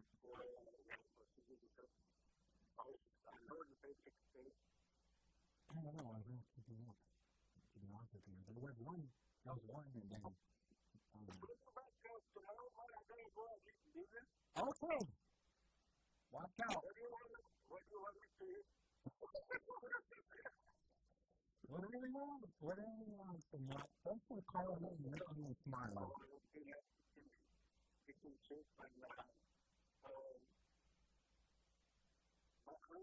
Mushroom soup. There you go. Yeah. Just don't put any of that. Don't put any of that hot sauce from the Philippines. You'll be good. Tabasco's good. Tabasco, that's from the Midwest. stolen last year. So I cooked it. There you go. I never had seen a mushroom with an egg in it. Yeah, that's good. Okay. I put eggs in my list today. Which causes with mushroom. Okay. Try those. I will try it. It's still kind of hard though for soup, but next time I will. Next time I will some mushroom, cream of mushroom, throw in an egg. Cream of mushroom and throw down 1 egg. Got it. Okay, so let's go just. That would be awesome. Should we take a break? How are we doing? We can always try. I forget. I'll run. Just take a break now. 5:31 in the afternoon. We'll take the break and then on the other side, we'll give you more details on the congressman's message. Basically, he's sharing the good news that we're getting money from the Federal Highway Division. We're going to get some money to replace traffic lights that we lost to take the amount and traffic signs. So that's, we'll give you the details after this on 105. Marianas was coming to Marianas. CBS's Got Taco program. The owner of Facebook and Instagram is cutting 5% of its workforce, including about 3,600 workers. CEO Mark Zuckerberg says the company's plan is touching to the future of what he calls an intense year. It will focus on technology like artificial intelligence and smart cars. While Kansas City is undergoing a transformation, recently opting to add its smart chicken program and replacing it with a community-driven system. Symbols got used by Elon Musk's X. Meta is also drafting its diversity program. And speaking of Elon Musk, the security from Stanford filed a lawsuit against him, alleging he misled shareholders about his Twitter stock purchases back in 2022. The state alleges this violated federal securities laws, and they're being used to purchase shares of Twitter at artificially low prices before his $44 billion takeover of the social media site. That tells the SEC state and other recognized institutions. Michael Costello, CBS News. Blood pressure, anxiety meds, everyone's on it. If you're a 50-year-old male, maybe a bit forky, and maybe you have type 2 diabetes, $1 million of paid insurance may cost you about $200 a month. Call Pain Providers. Skip it Big Blue at 800-238-2777. Big Blue will find a turn-life policy for you even if you have type 2 diabetes, or overweight, or high blood pressure. Pain Providers have thousands of people like you who can pay can't afford term-life insurance. To buy $1 million of affordable term life for you, all you need to do is call Big Blue at 800-238-2777. You will make sure to stay for 15 years or greater. Call 800-238-2777. Big Blue will answer your call and work to put you into a term life policy that you can afford. Remember, Big Blue is like you. He's on marriage too. Call 800-238-2777. 800-238-2777 or BigBlue.com.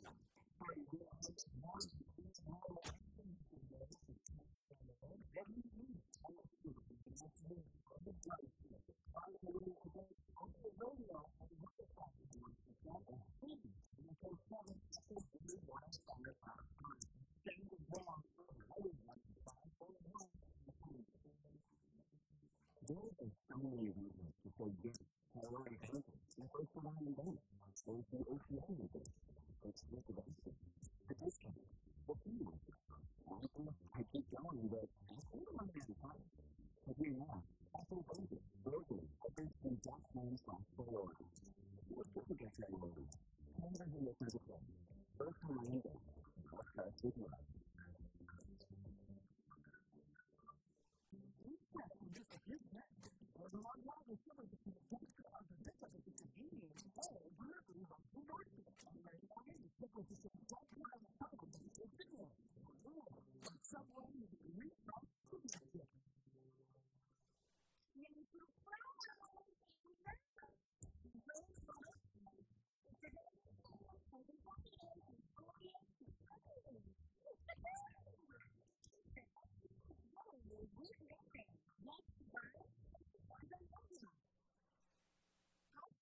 services from subscription fees and US citizens. If your kids are thinking of a soccer, learn both out basic or systems for more information call 647. Now it's time for your radio traffic report here on the Brightside. Slow traffic on Route 47, including some trouble at the intersection that also leads to Brooklyn. Slow traffic on Route 8 is located to passing the subway westbound heading to the intersection near the fire station. Slow traffic on Route 16 continuing from the overpass heading to the intersection near the home of Ronald Restaurant. Slow traffic on Route 16 is below and then road for heading to the intersection that leads to Route 27A and the 14th. Slow traffic on Route 4 in Sinaloa is located from the Garden heading to the intersection near the Central Station. Slow traffic on Route 4 in Guam if you are coming from the intersection near the Guam Library heading to the intersection on Route 1 near the Chief-of-War Park. Heavy traffic on Route 1 is still heading southbound from the intersection that leads to Route 14 heading to the intersection that leads to Route 14 on the RTC building. Slow traffic on Route 10 is limited for coming from the intersection on Route 1 heading to the intersection instead of Guam Airport. Slow traffic on Route 1 coming north and southbound to the intersection near the Dallas County East Coast. Slow traffic on Route 1 is located from the intersection that leads to Route 14 at the Q1 heading northbound to the intersection that leads to Route 16 or near the Denver Wendy's restaurant. And after the traffic advisory for the week from tomorrow, Thursday, January 16th to Friday, January 17th, between 9 a.m. and 4 p.m., motorists are advised to depart to continue shorter work along Route 14 past 7:30 and commuting. During this time, expect minimum maintenance and intermittent closures. And that is the last radio traffic report here on the Brightside. We are going to be expecting that of the service from power. We do not necessarily represent the opinions of the staff and management. We when it's like this on really media or any of our I can first say that following effective engaging content and welcome to participate in the position to the continuing to win oversight veterans for state of Guam into the beginning.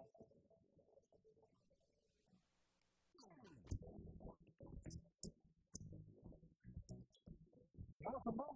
Brightside right now. We're fine. The point is, they were met to us on the Hafa Adai again. 671-922-1051 is the number. So, the congressman, Jim Moreland, he put out a release earlier today, or a couple of hours ago. I think like 1 hour ago, to be honest with you. Anyways,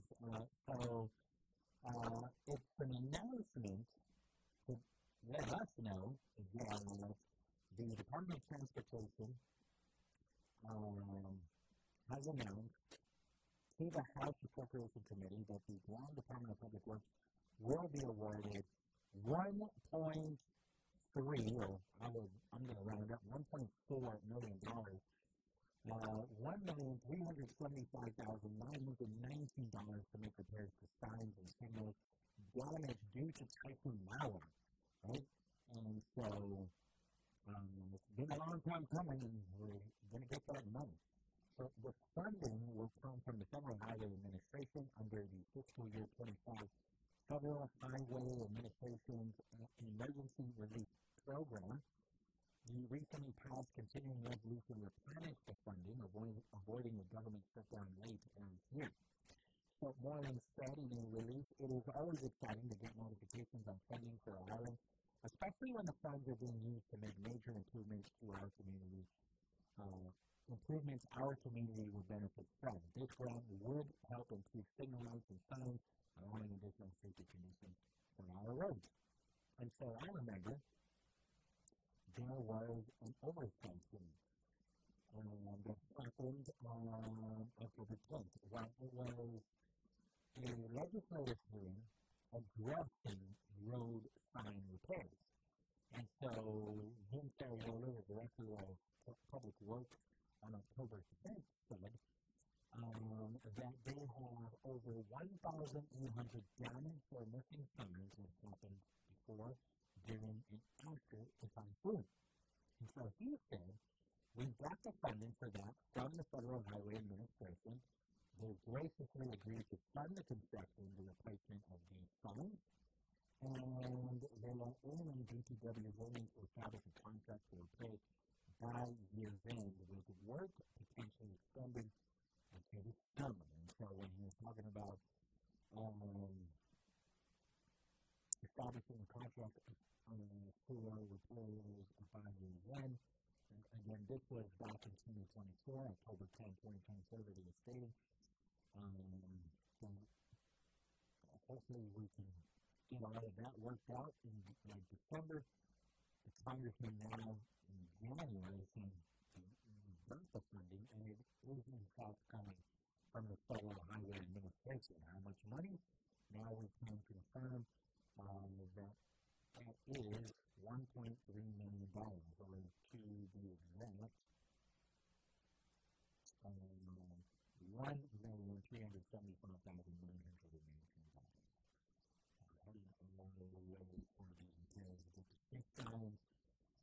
Replace the traffic lights, replace the number of stop signs that look like a stop sign, but it ain't color red, and it don't say stop on it no more. It's just the shape of a sign that we know is a stop sign, but it's like it's white, it's metal or it's silver, because it's just been a while with all of the weather conditions and whatnot, Typhoon Mara and the rain, the constant rain, right? So these signs need to get replaced.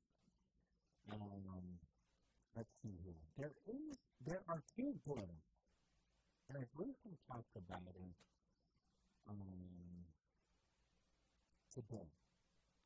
Senator Bruce Chilani put out Bill 12, and I was talking in more detail in the 2 o'clock hour on Bill 13 yesterday.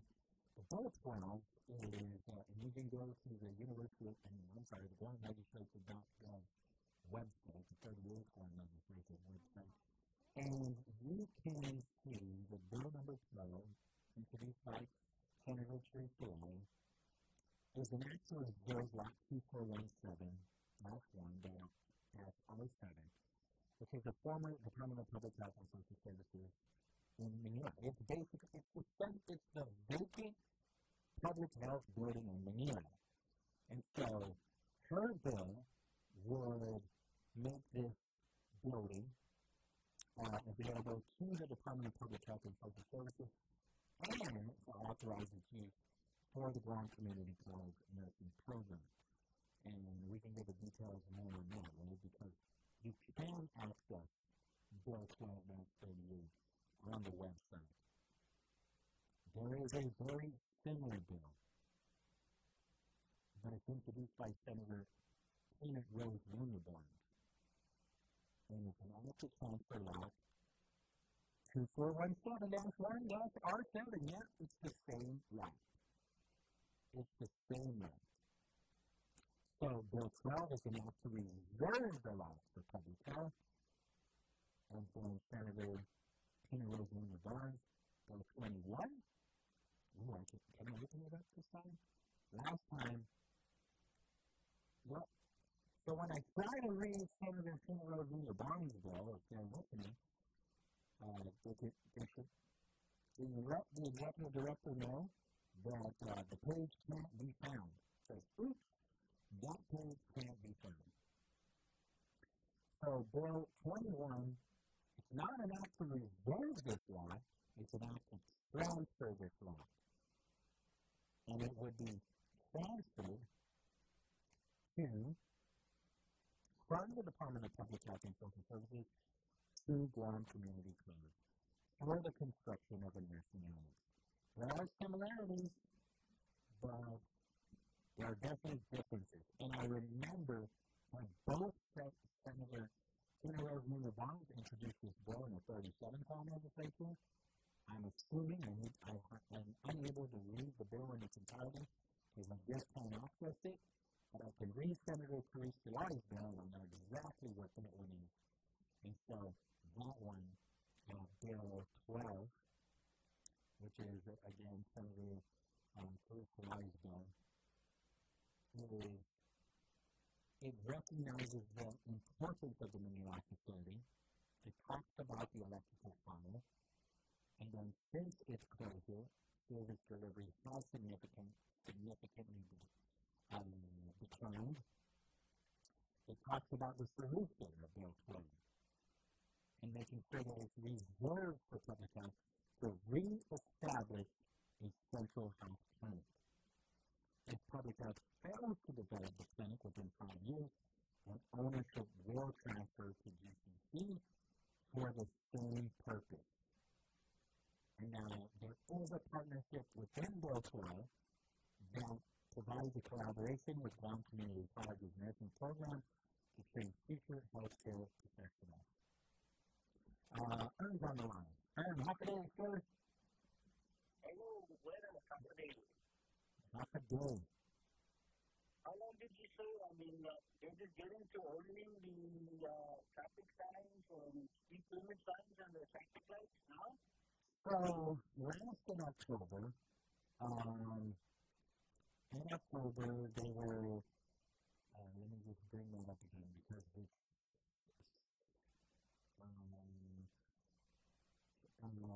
Brightside said that they got funding from the Federal Highway Administration.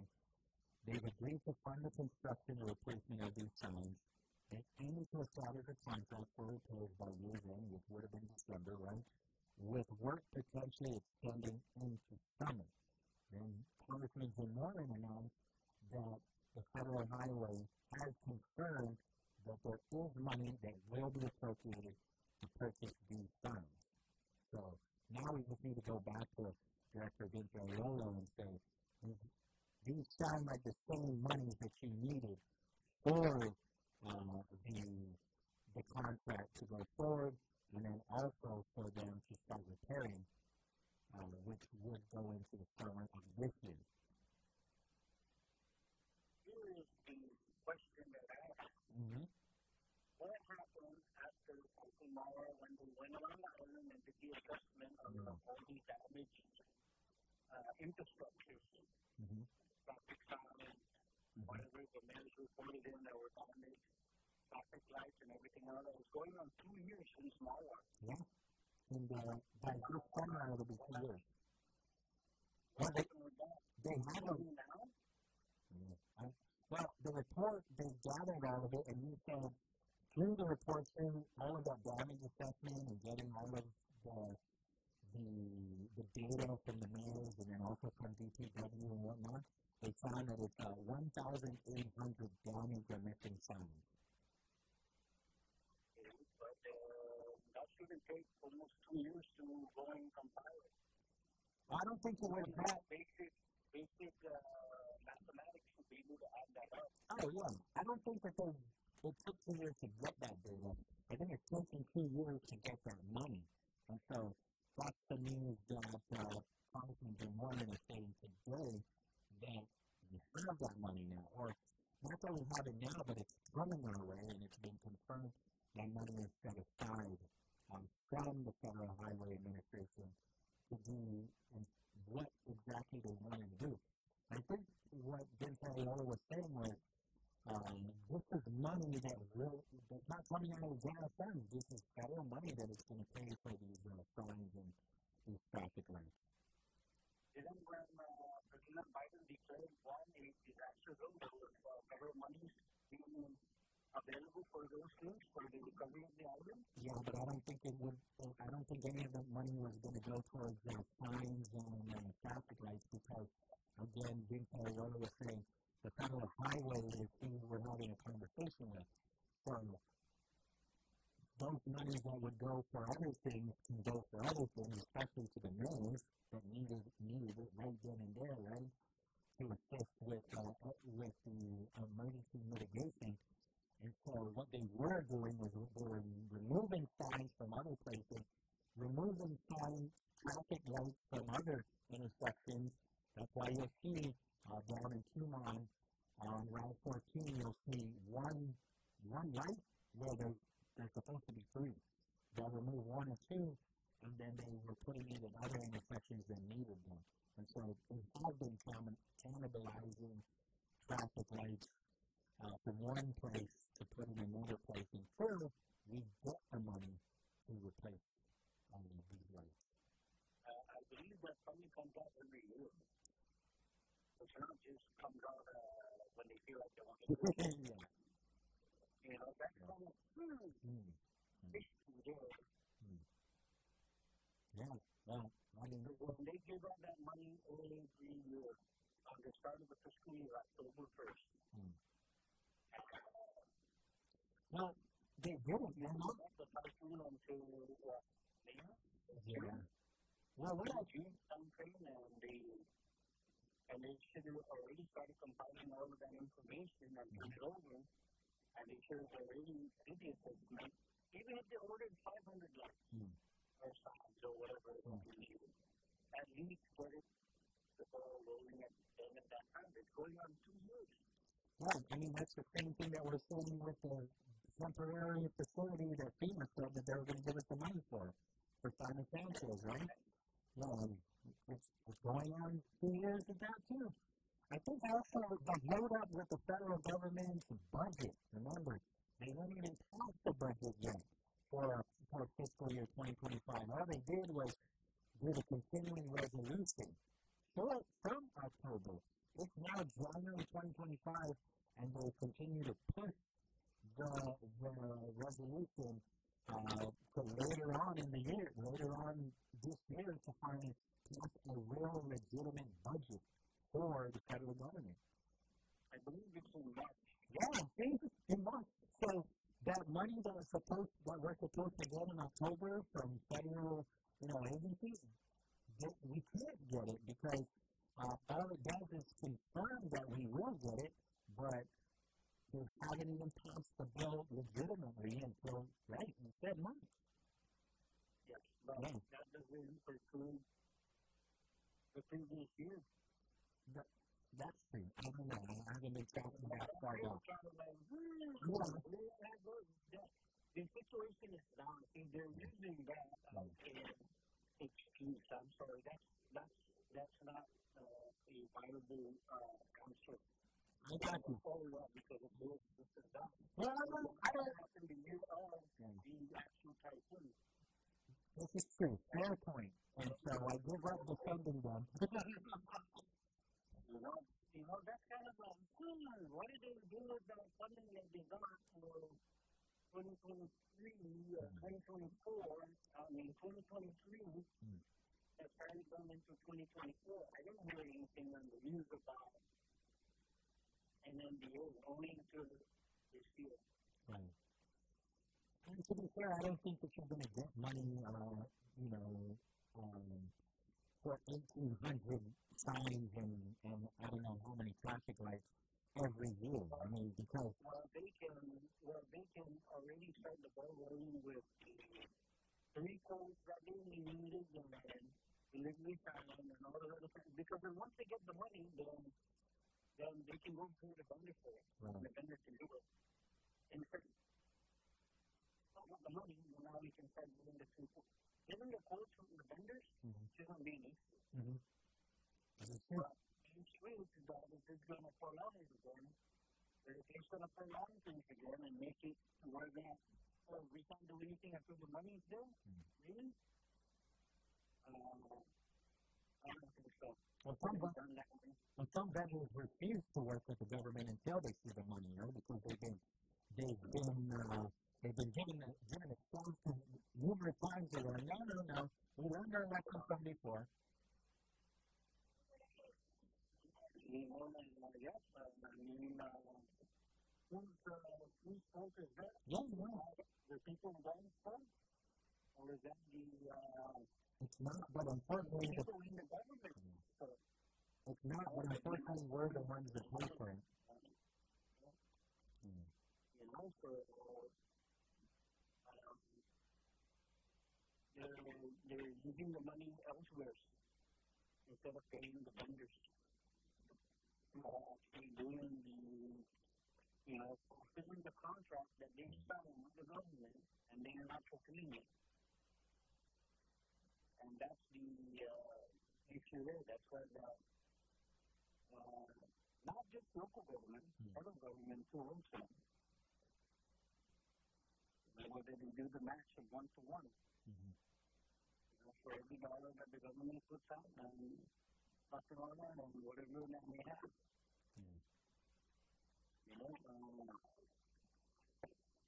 There is something wrong there, and there is a way to fix it, but some people, and this has been going on for years, that's why a lot of people do not want to deal with the government of Guam and that contract because of those kind of issues.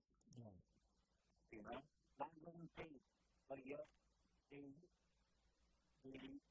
I'm going to say, not strong arm, but strong holding on them. Like saying, oh no, you need to do this, you need to follow this contract. You need to do this because this is the contract you signed with the government. Oh, we're going to sue you. So whatever the people, we're going to litigate you. I'm not going to say sue, litigate you. Well, for example, damages and everything and all this kind of stuff, but then, yet, when you send them the billing and everything, that's to pay it. As for a regular customer like you or I, if we own a business and we go there and they say that, and we have a charge account with them, they say it's next 30 days, or next 45 days, or something like that, or even be assessed a fee. Yeah. But yet, there's a law that states that, oh no, you can't assess that fee to the government of Guam. Why? Yet, you take months, years after they have already submitted all the documents and fulfilled the contract, and yet you let them wait and wait and wait and wait and wait. For what reason? I don't know what the reason is or what. I don't know if it's personal or not. Some vendors get paid, some don't. Yeah, there's some examples over at GMHA, right? That's why they had to go back to the legislature, go to the government and say, hey, we need to pay our vendors. And then also, vice versa, an example of not paying GMHA is them telling GMHA, come and take care, we're not going to accept you guys anymore because we haven't even received payment from you. And so it works both ways in that sense, and hopefully everything got worked out. We take care, I think it will, because they have accepted take care of insurance again over at GMH. Yeah. I mean, on what I heard on the news was on a case-by-case basis, I guess. If the paying or not paying, well, I don't know what their agreement is. I wasn't there at the talk to hear what they said. But the one thing is that the oath is that you cannot terminate a person who is in need of medical care. Yep. That is the ethical code. Hey, thanks, Aaron. I appreciate you. We got to run. That talk's coming up. Okay. Thanks for calling in. I guess 5:59 in the afternoon. We're going to get out of here and make some room for vet talk. Uncle Johnny, is the uncle back? Has he got him? Still on island? No? So it's going to be Uncle Johnny and maybe Charlie Momentum. I'm interested in hearing, I'm sure they're going to give updates on the Veterans Conference. So I'm going to be looking forward to listening to the show today. Starts at 6:30 right here on Wave 105, and then we'll be back tomorrow and do it all over again, starting with Romanwood County. Romanwood Dice from 6 to 10. Do we know who the Dice host is? I don't think Patty's coming in tomorrow. Okay, but we'll do the show. Not me, though, but somebody will.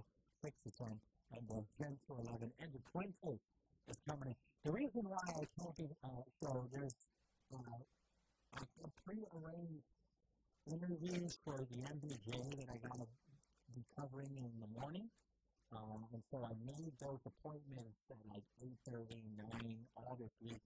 And then tomorrow I can't cover either because we have a field trip that's planned.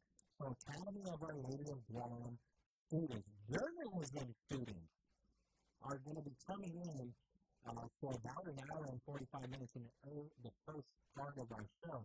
And they're going to be learning what we do. Right? Not just what I do, but also what Issa does as well. And so that's tomorrow right here on the Brightside. But before that happens, again, every Quinto from 10 to 11 right here when we do things on Thursday.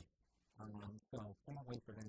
Everybody be safe, especially on those roads, and be kind to each other, especially on those roads. Enjoy.